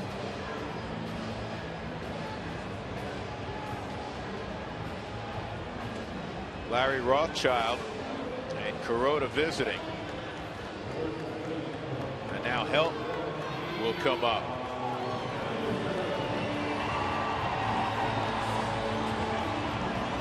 Michael Kadire, he got obviously a wet field. Stewart throws pretty well, but this is where Kadire every once in a while ambushes you with a stolen base.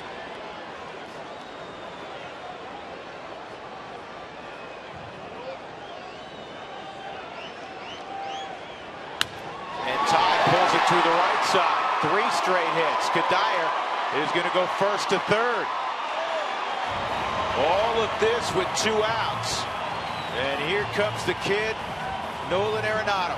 4 straight base hits. Rutledge with the single, Gonzalez home run, Kadire single, and then now Helton pulling it to the right side.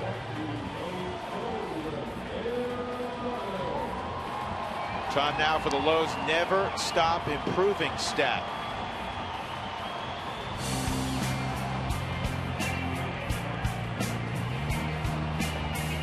In 2009 in rookie ball in Casper, short season, he hit 300. Followed it up in the Sally League in 308. Modesto 298, the year he drove in 122, which led all of baseball. And then last year in Tulsa 285 and a strong finish. And then when he was called up, he was hitting a cool 364. I would say that's improving at each stop. And he was pretty good at the outset. Chance to add on here with the Rockies ahead 2-0 on the Gonzalez home run. Bottom of inning number 6. Way outside. Kadire thought about it. Helton obviously will move up. I think this club recognizes with the short backstop, the second shortest backstop in all of baseball, that you watch the ricochet. If it goes the straight back, obviously you can't come home plate. You're going to be out. But if it happens to hit one of the bricks and go left or right, then you advance. That's the way you have to read this backstop. If Kadire comes, he's out by 30 feet. Remember at Dodger Stadium before they started moving seats in there? You could get 2 bases, right, Huey? Yeah. You could score from second base almost. 2 ribbies out there for Arenado. He's twice played pepper with the shortstop Jason Nix.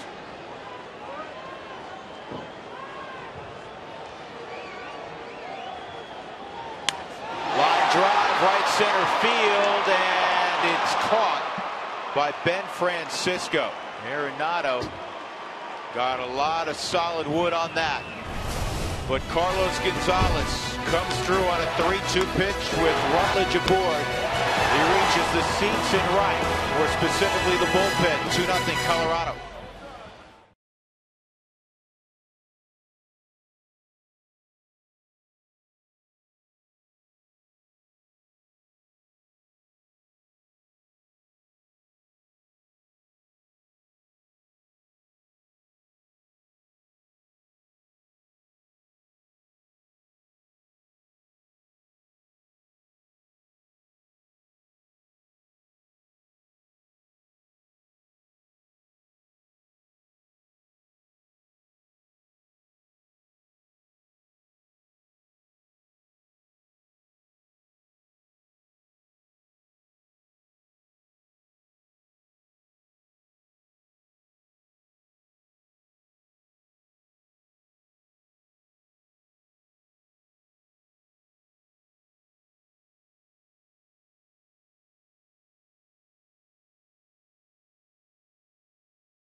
Baseball on Root Sports is brought to you by the Honey Smoked Fish Company. Secrets in the fire. It's a ready-to-eat superfood. by Connect for Health Colorado. When health insurance plans compete, there's only one winner, you. And by Mike Shaw Subaru, always our lowest price. Carlos Gonzalez's 7th home run of the year. A huge one. Broke up the scoreless battle. And it put Jorge De La Rosa in position to win for the 3rd time this year.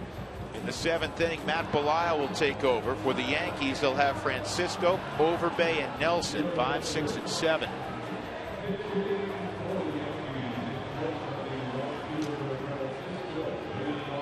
And Brett Gardner is going to pinch hit for Ben Francisco.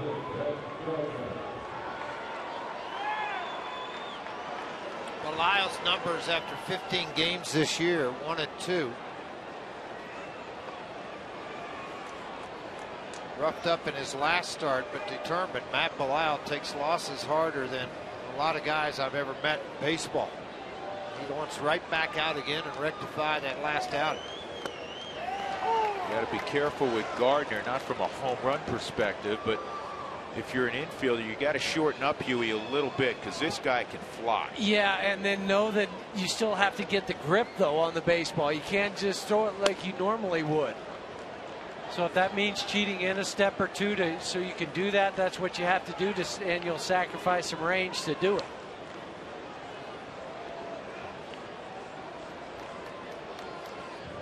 One on Gardner, and that's a good looking pitch. Guess it was just off the plate. 2-1. I was reading an old scouting report on Gardner before he broke into the big leagues, and they said if things go well, he could be a Juan Pierre type.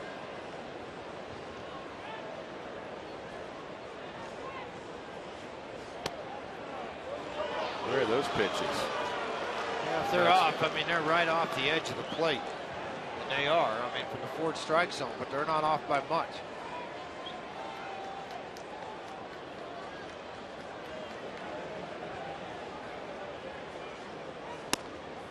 On the inside corner.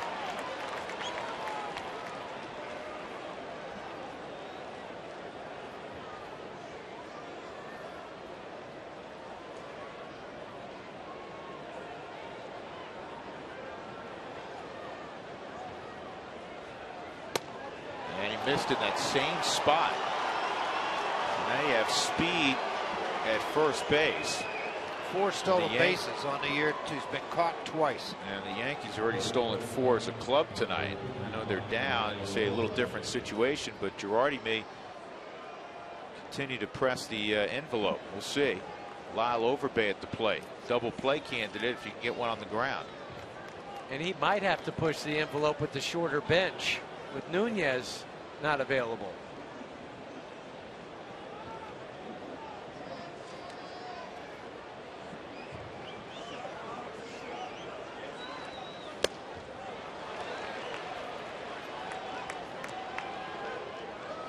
Overbay a strikeout and grounded into a force out. Great job again by Jorge De La Rosa. 6 innings, no runs, 3 hits, 1 walk, and a couple of punch outs, and none of the hits were barreled up. And it keeps his ERA at home at 0. That's a good ERA. Yes. You don't lose much with the 0 ERA, no. do you?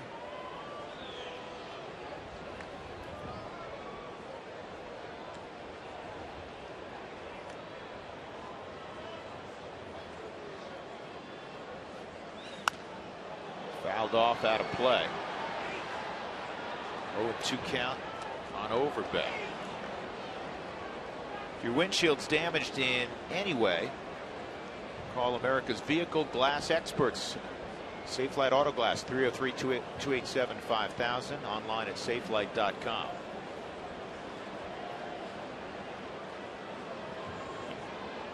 Elevated fastball on the hands. Just make sure you get it there. He Good did. pitch. To right where Torrealba wanted it.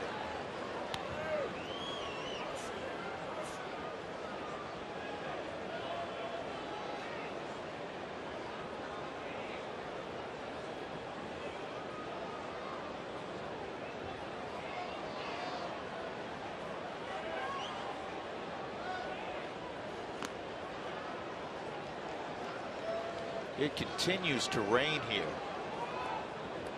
It's really been raining. What, Hughes? Is this third inning or second inning? I lost track, but I think it was the second when it started to come down. Third inning was real hard from then on.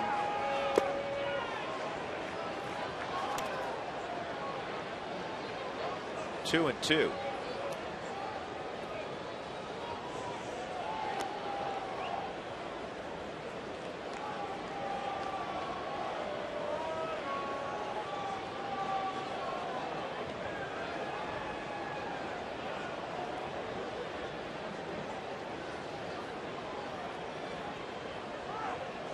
Over by Pittsburgh, Arizona, Atlanta, now the Yankees the last couple of years.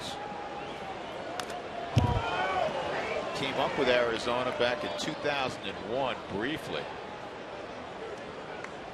Really settled in 2003. Career .270 hitter. He's hit 20 or more home runs on a couple of occasions. Both with Toronto. 06 and 2010.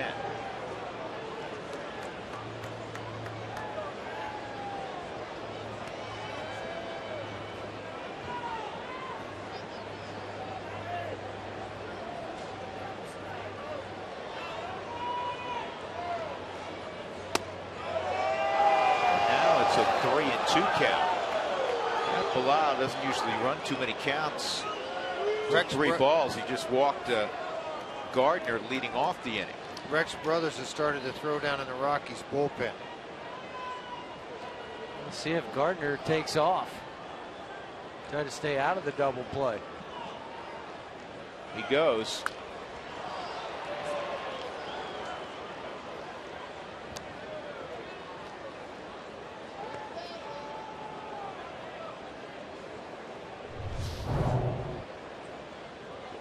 Just barely.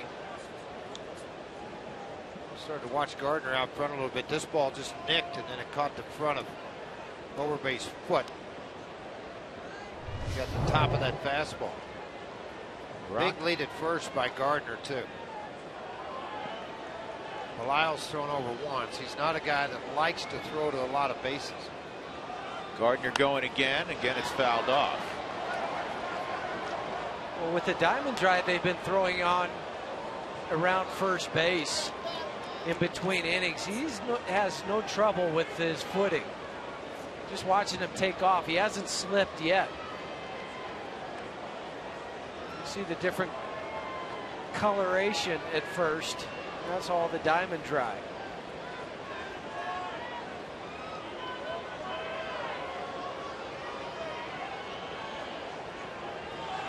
There he goes, and this one is fouled in your direction. Did you make a play? Nope. Saw it, though. Trying to get out of the way.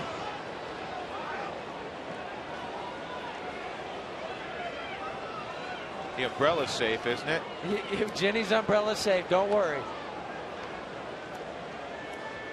Hi.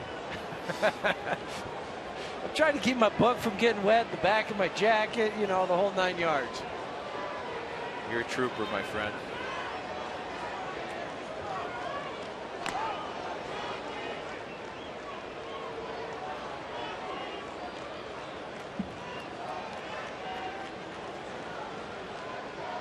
Lyle's already 16 pitches into the inning.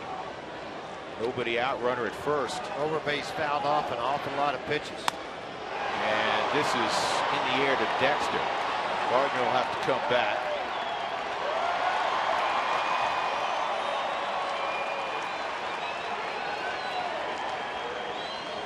Tune in Friday after the ball game for Rockies Real Time. This week, go behind closed doors at Coors Field to see Jeff Francis's workouts, his video scouting, and also his throwing program as he gets ready for each of his outings, followed up by a trip to the diner with Frazier to talk shop about life on and off the baseball field. Rockies Real Time Friday after the game right here on Root Sports. Chris Nelson at the plate. Chris 0 for 2. He lined to right his last time up. And Nelly takes ball one.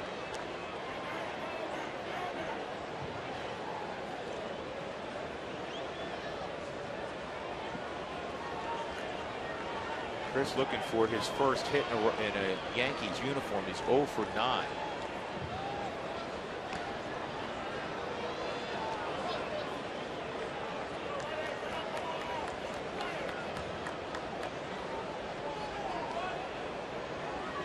When Chris was designated for assignment, the Rockies were on the road, so Chris came back and was staying at his apartment in Denver. And now he's back at his apartment in Denver.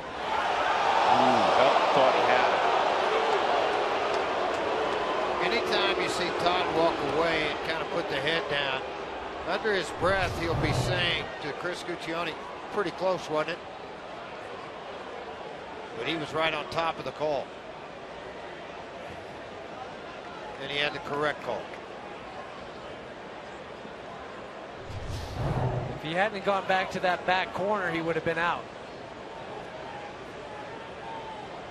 Did it like you teach it, right? Yes. Take your lead from the back corner and then dive to that corner. Make it a longer swipe tag for the first baseman.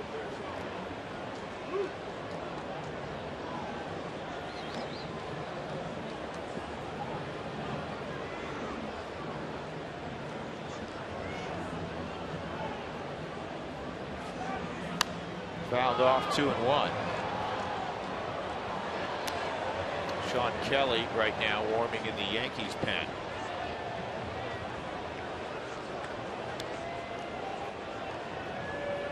There's Mike Harkey on the right. I hadn't seen Harkey in a while. Huey, that's a large man. Yeah, I just remember we kind of came up together, playing always in the same leagues. He was with the Cubs and I was with Montreal. That's in there. And it's 2-2 on Nelson.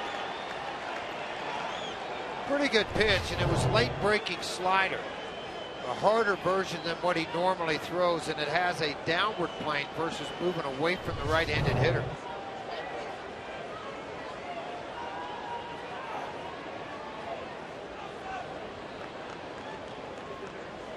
Two. Comebacker, chance for 2. Good feed on the first, double play. A 1-6-3 turn. Matt Belisle doing his thing in the 7th inning. The Rockies leading the Yankees 2-0.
Game highlights so far brought to you by the McDonald's new Premium McWrap. I'm loving it. 6th inning, man on. 3-2 pitch to Carlos Gonzalez with 2 outs, and he hits one into the Rockies bullpen. And there goes Hiroki Kuroda's shutout. The Rockies take a 2-0 lead. That's what they enjoy right now. As they come to bat in the bottom of the 7th inning, they'll have the lower third of their lineup.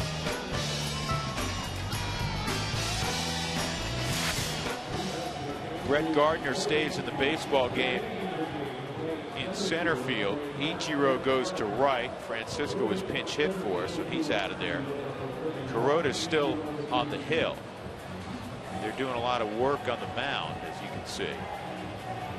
So Kuroda's kind of warming up on the third base side of the mound.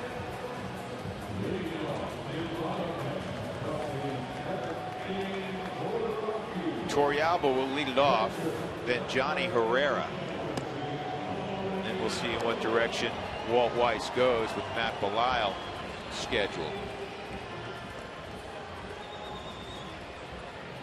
Rockies are 10-5 on their home floor.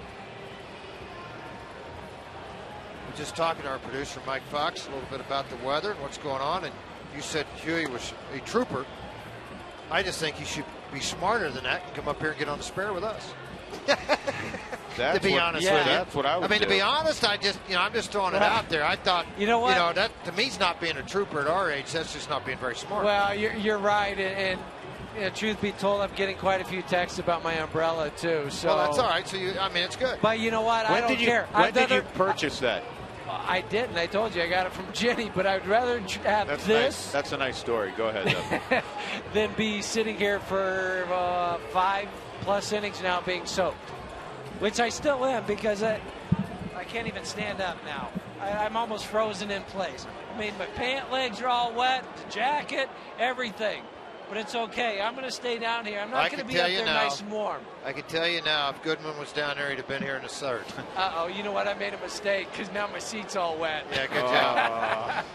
Huey, you got to come up. I am. I'm coming up after this half inning.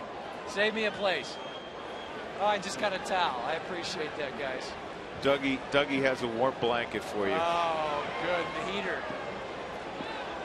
Torrealba, sharp ground ball to third and a fly ball to center field. Rockies up 2-0 as they hit in the bottom of the seventh, and it's strike one. Rex Brothers now warming up for the Rockies down in the bullpen.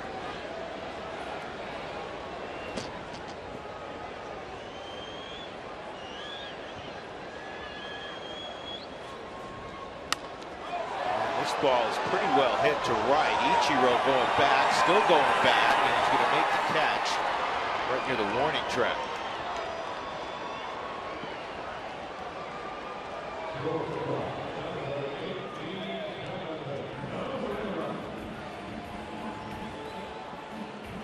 Johnny Herrera double and a ground ball to first.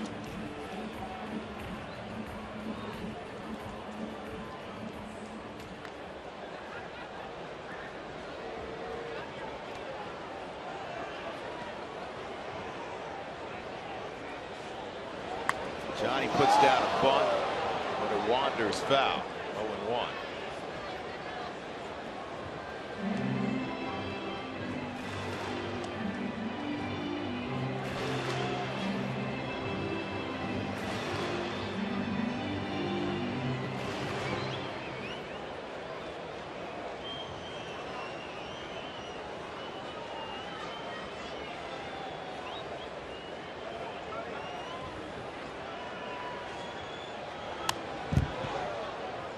Two strikes on Herrera.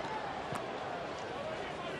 don't want to jinx this thing, but the Rockies, George, are one of 4 teams in Major League Baseball that have not thrown a shutout so far this year. You jinxed it.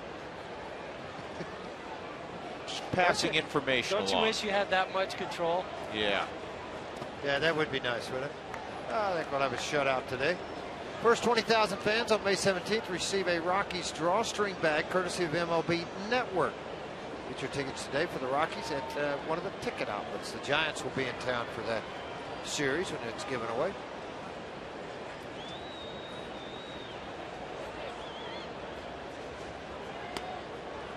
Two and two.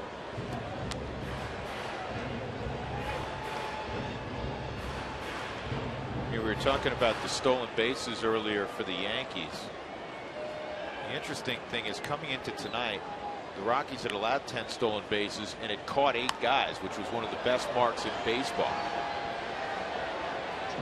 In fact, it's second best in the National League to what LA has done. The good news is none of the stolen bases arrived at home plate. The Yankees have been held to 3 hits.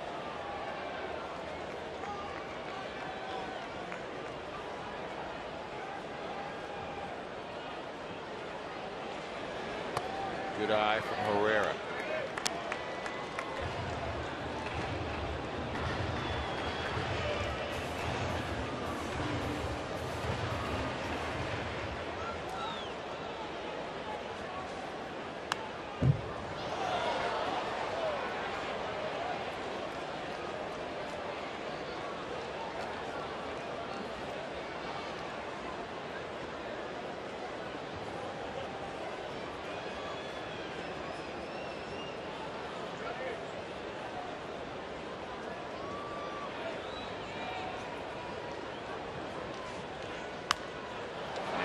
Johnny waits a pitch.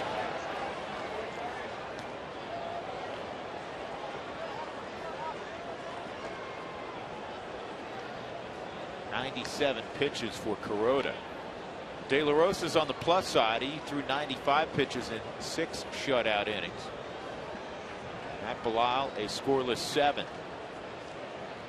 And this ball driven to right for a base hit. What an at-bat for Herrera. Pretty good night filling in at shortstop for Tulowitzki, Huey. Well, and you're coming to the park not sure if you're going to play. You're thinking, well, there's a chance, I don't know, but then you get the call and you come out and throw out a couple hits, play stellar defense. After fouling off all those pitches on the 9th one, gets a pitch that he can handle. Notice that left elbow really comes close to his side. That helps get the hands through in the barrel of the ball.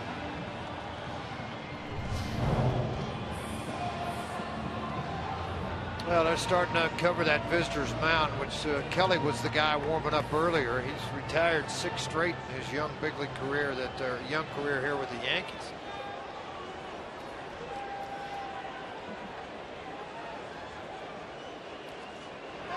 Runner going, and Rockies put the hit and run on, and Brignac nicked it foul, so Herrera will come back. I like that call with the pinch hitter that goes up to the plate. I mean, he's looking to swing at the first pitch. Why not put a hit and run on? Create a hole and some movement in the infield.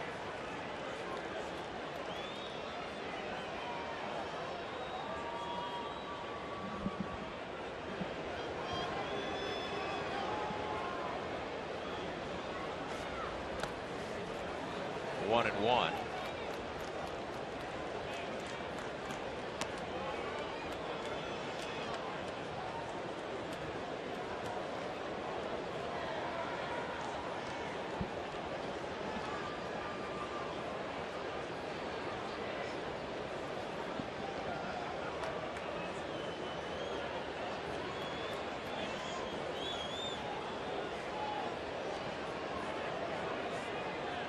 Well, a rarity happened at Colorado Springs today. A 9-inning complete game by Tyler Chatwood. 4 hits given up.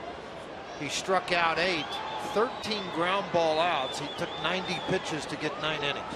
Wow. They won 5-0 over the Iowa Cubs. Very impressive. Pomeranz throwing the ball well down there as well. This is bounce to overbound.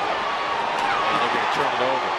That's a good job by Kuroda getting to first base. A 3-6-1 double play. You don't see that turn very frequently. We'll move to the 8th inning. Rockies ahead 2-0.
2-run home run 2 innings ago.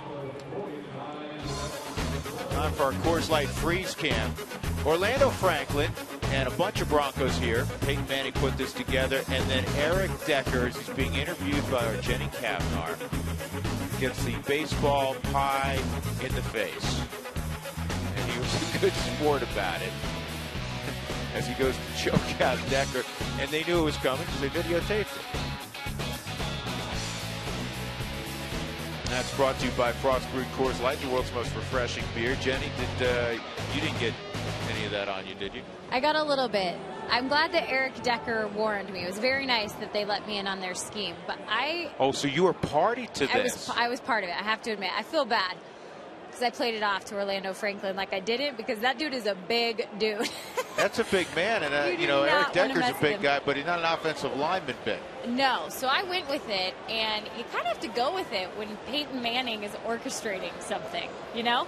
He came up to me and was like, "Okay, now I think you should go outside there, and the light should be there, and then Eric can come in on this side." And I was just like, "All right, hurry, I'm in this. Let's do this." Hurry. Well, he is the ultimate prankster, from what we understand.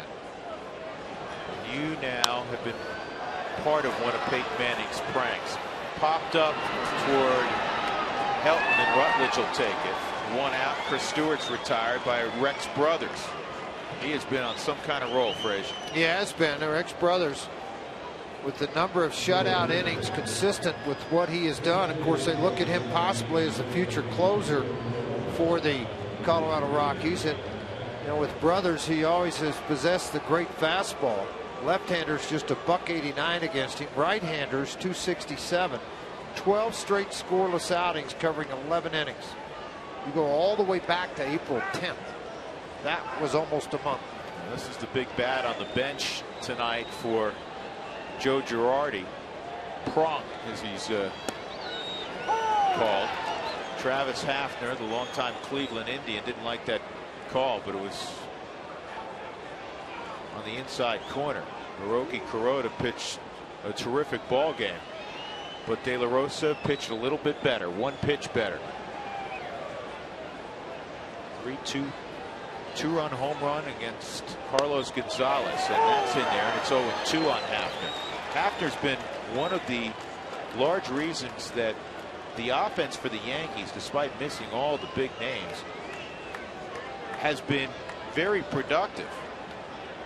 He's hit home runs, driven in key runs, along with Vernon Wells. 6 home runs and 18 RBIs, along with a triple and 3 doubles. I wonder where Hafner hit his triple. Good question. Well, maybe there was a collision in the outfield. How about the skies? No more rain, huh, Jeff? Nope. Cleared up. Took the umbrella down. We're pulling our invitation then. What's that? Mike Fox, our producer, is a slave driver. He just kept me down here. Yeah, he'll do that to you. Yeah.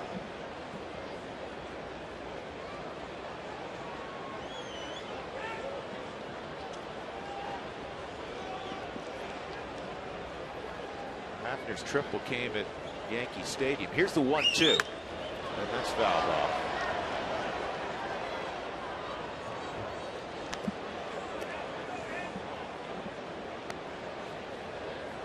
We've had several guys in their mid-30s kind of resurrect their careers of late here in New York this year. Hafner, Overbay, and Vernon Wells. Well, with Hafner, it's been more injuries over the last 3 or 4 years in his career. He's had back, hip, hamstring, a little bit of everything, wrist, and now he's healthy again. He's swinging. Nice pickup, Johnny Herrera. And they'll throw out Hafner.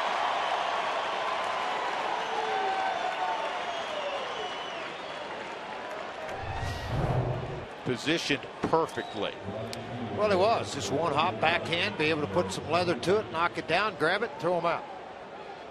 Got not a whole lot else you got a choice to do right here. Slick grounds, and I mean, when you bring that glove up, it's got to find leather. More typically, it's out into the outfield. Pretty good concentration, though. Johnny really kept his focus on the baseball coming into that glove. And Huey kept the glove in front of his eyes. Yeah, and that was the key for Jonathan, just to even dropping to the knees, that you have to keep your glove even with your eyes so you can read it all the way in. Ichiro on the ground, and Rutledge got to hurry, and he'll get it. Strong inning again for Rex Brothers. 1, 2, 3 in the 8th. The Rockies 2 and the Yankees nothing.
As they come to bat in the bottom of the 8th inning. Time now for our CenturyLink What's Next, brought to you by CenturyLink, of course.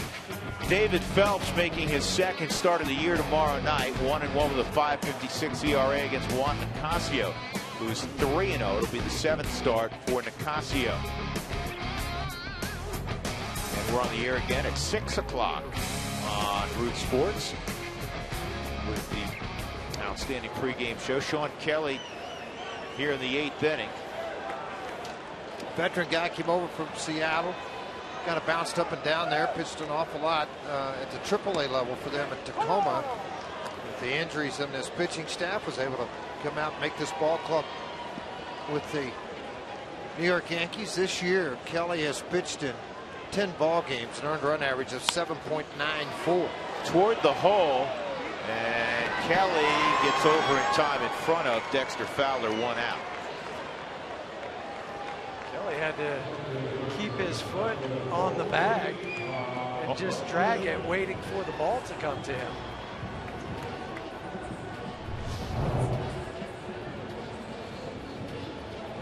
Coming out to that bag, just what Jeff's talking about, you had to catch stride, make sure he got it on there, and that's exactly what he did.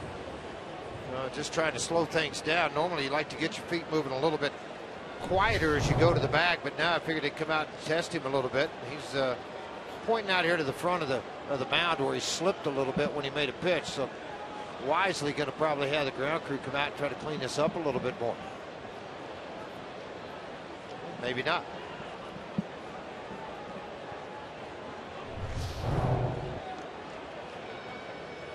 Ball hit to the right side. He sprinted right off the mound fine here. Now that when he got to the bag, he tried to not slow down, but a long stride there. Maybe a little gimpy on the bottom of the foot. So now you got to give it a stride here and see how it works.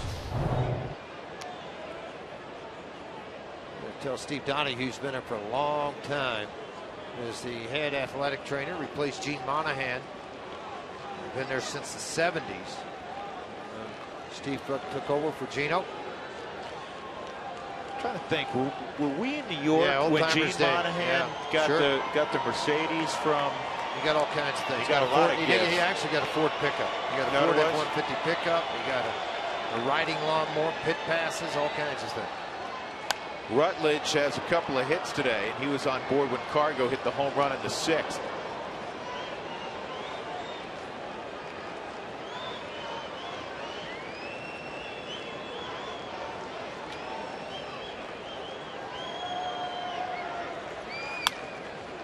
And he may have his 3rd hit. He will.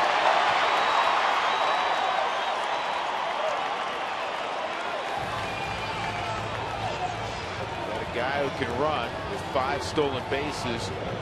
Rockies trying to add some insurance for Rafael Betancourt in the 9th. Joe Girardi was saying earlier when he was breaking down the stats and the scouting reports on the Rockies, he was impressed with how balanced the pitching has been, fellas, in that the Rockies ERA on the road and at home virtually identical, and of course anybody that's followed the Rockies knows that's almost never the case. Well, it's a matter of throwing strikes at home. They're just not walking people.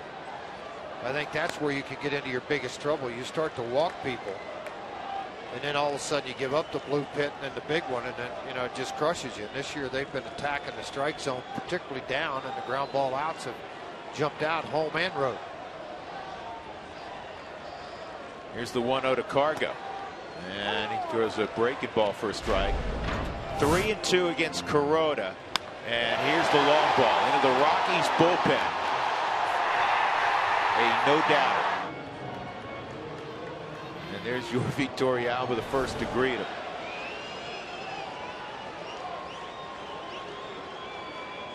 1-1 on Cargo. Outside. That's the difference, Huey. And really, I know he had that 4 for 35 slump, but he has controlled his strike zone very well so far this year. Well, yeah, instead of being 1-2 now, he's 2-1. So he's more in control of that strike zone.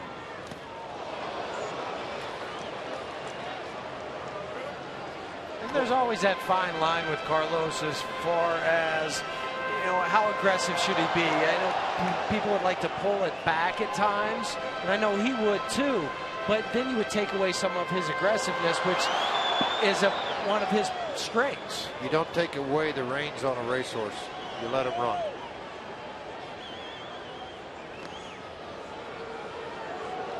If it's a young kid with no body of history or body of work behind him, then that's one thing. But there's a huge history behind this all-star Gold Glove outfielder. Let him play.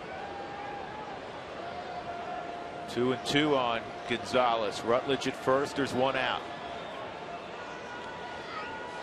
And he got him. 2 gone, and that'll bring up Kadire. Michael is 1 for 3. And a lot of difference between American League and National League pitchers is you will see a lot of behind, when you're behind or even in counts, a lot of off-speed pitches versus fastballs when it should be in a fastball count. Guys have the confidence, are trained differently to throw pitches behind in counts, hold curveballs, change up, split fingers.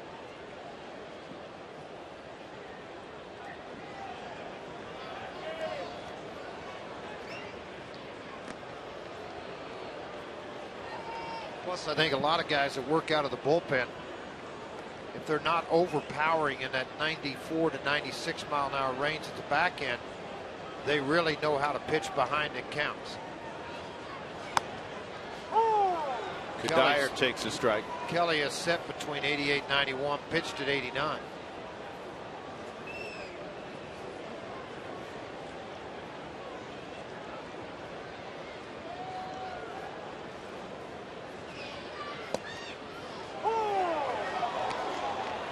Oh, and to the count. Who wants tacos? Fans, if you'd like to receive text message alerts when the Rockies score 7 in a game for the Rockies Taco Special, text the keyword taco to 720-720.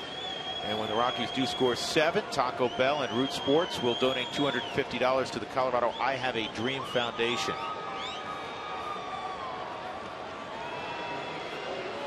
41,595 at the ballpark today. They've been treated to a very well-pitched game on both sides. You couldn't map this game out any better if you're Walt Weiss. 6 from your starting pitcher, 6 shutout from De La Rosa. He's outstanding. Matt Belisle is outstanding. And Rex Brothers, outstanding. Now you're waiting to hand the ball off to Rafael Betancourt.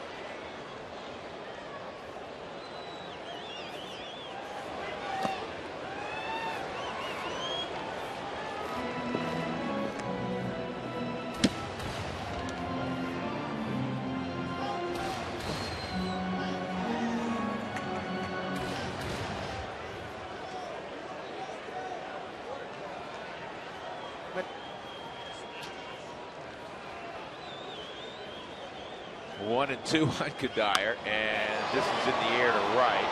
Ichiro is there. We will go to the ninth inning. Rockies looking for 3 more outs. Rafael Betancourt time when we return.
Root Sports is brought to you by Southwest Airlines. Find our fares online only at southwest.com. By Wells Fargo. Wells Fargo customers get your 2-for-1 Rockies club level tickets today by going to wellsfargo.com/Rockies. Wells Fargo Bank, member FDIC.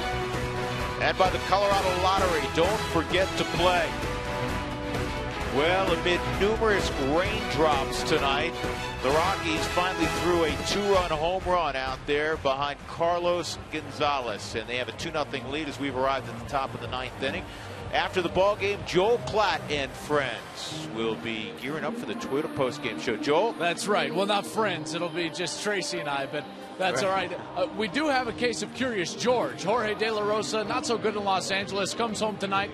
Absolutely stellar in his 6 innings and 95 pitches. Plus, 3rd time's a charm for Carlos Gonzalez. We will break down the at-bat that gave the Rockies the 2-run lead, fouls off a couple of pitches, and then gets one he likes. We'll talk about that all in Toyota postgame show. Drew. We will look forward to that. So you and Trace aren't friends. Is that's how I well, I took guess that. Tracy can be plural for, friends, cowboy. I think he was talking about all the ones standing behind you. Yeah, I think so. Cheering George. up and down. I think so. Hopefully Betancourt can get these last 3, and then we'll have a little fiesta here. We didn't get one on Cinco de Mayo, but maybe we can get one today. You're going to have days later. I think you're going to have plenty of new friends in a little bit, Joel. Well, Rafael Betancourt so far this year, 8 for 8 in save opportunities. Not only that, retiring first batters, a key in the ninth. For me, from the relief side of things, is being able to shut down innings. You retire the first batter, which he's done 77% of the time. That is a huge plus for you as a manager.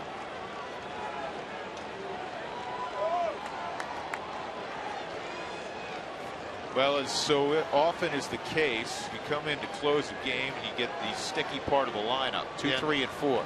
No question about it. That's why a lot of times you hear guys say the hardest outs are the last 3 of a game, because you are facing their 3 best hitters. Jason Nix is 1 for 3, and he takes ball 1. Robinson, Cano, Vernon Wells are the 3 and 4 hitters. There's Robbie Cano.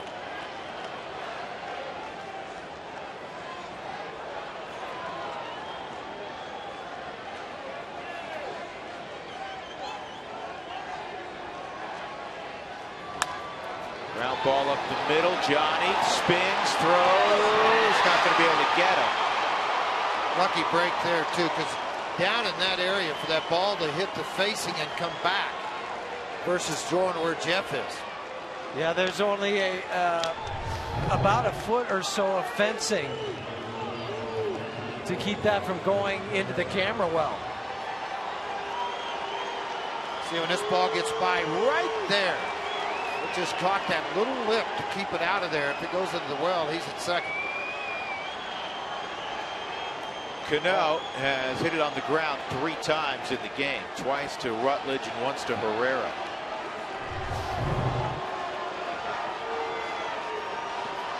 All 3 yeah, go ahead, George. No, I was going to say all 3 times he was facing De La Rosa, the left-hander. Left-handers this year against Betancourt have hit .214. He has really controlled that.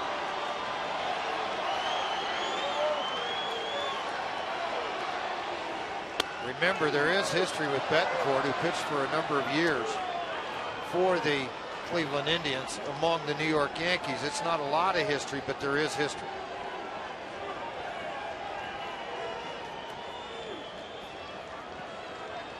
Plus, being 2 or 3 years ago since he's been here with the Rockies, you don't know what the old dog's new tricks might work to get people out that they haven't seen. Double play ball.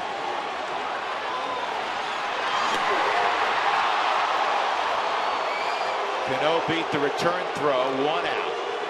Now, Ralph, I tell you, that was really close.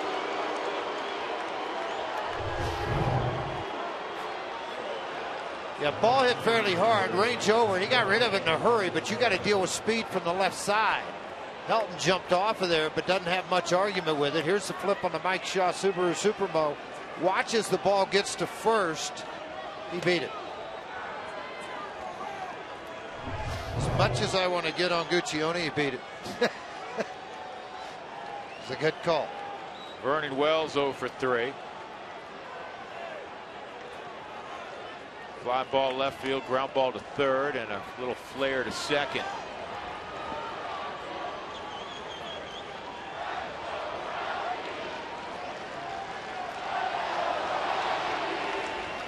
The Rockies cheers in the background, trying to drown out the Yankee fans. And they are drowning them out.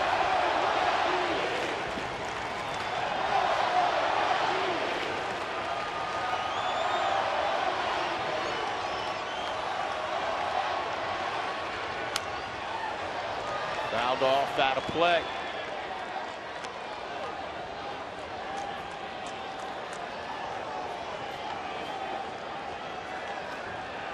Subway in-game box score, not much offensively tonight for the Pinstripers. Just 4 hits. All singles, and as I said earlier, none of them were hit particularly hard. De La Rosa stands to get the victory. 0-2 the count.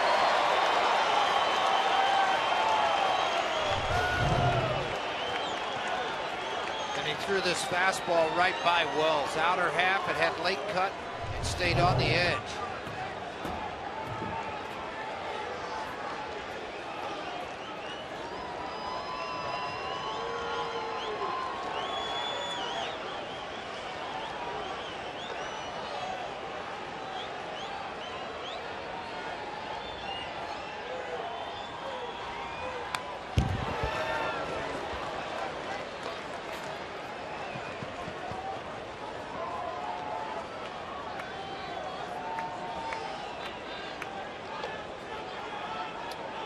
Rockies fans, get ready for your next game at the Rockies dugout stores. The official team stores have all the merchandise and tickets available to get you geared up for the Rockies game. So make sure you stop by one of the locations. You can call today, 303-832-TEAM, and ask for the location nearest you and celebrate the 20th anniversary of this wonderful franchise.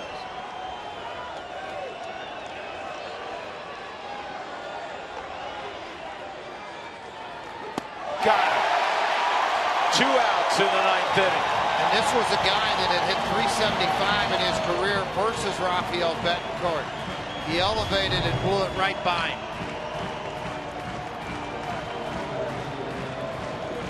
Not picking the ball up at all out of the hands of Betancourt. Betancourt just made it an overmatch. I like just going back to the fastball out there too. 2 outs. Cano at first. Brett Gardner with his second at bat.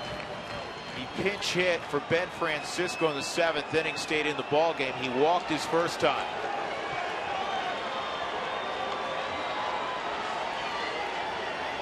Two nothing Colorado. And he drops a breaking ball in there. It's 0-1. His outstanding command of all pitches really separates, and I know he walked a lot early in the season. 6 to be total, 13 innings. Just the amount of throwing strikes over and over. He's jumped on it well with that breaking ball. The Rockies fans are on their feet.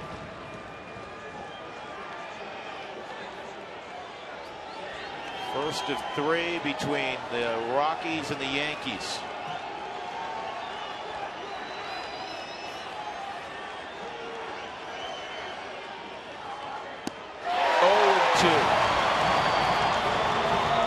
Trying to hit that long ball on a slow breaking ball at 79. Well on top of it, but the elevation of the pitch starting at about belt high.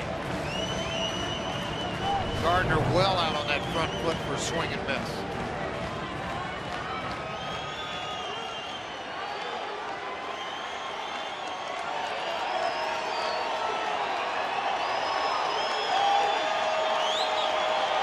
Two-strike count on Gardner. He's got him. Helton catches it from Torrealba, and the Rockies have defeated the Yankees 2-0. First shutout of the year for Colorado. The hitting star, number 5, Carlos Gonzalez, a 6th inning 2-run home run. The bullpen cleaned it up after 6 terrific innings from Jorge De La Rosa.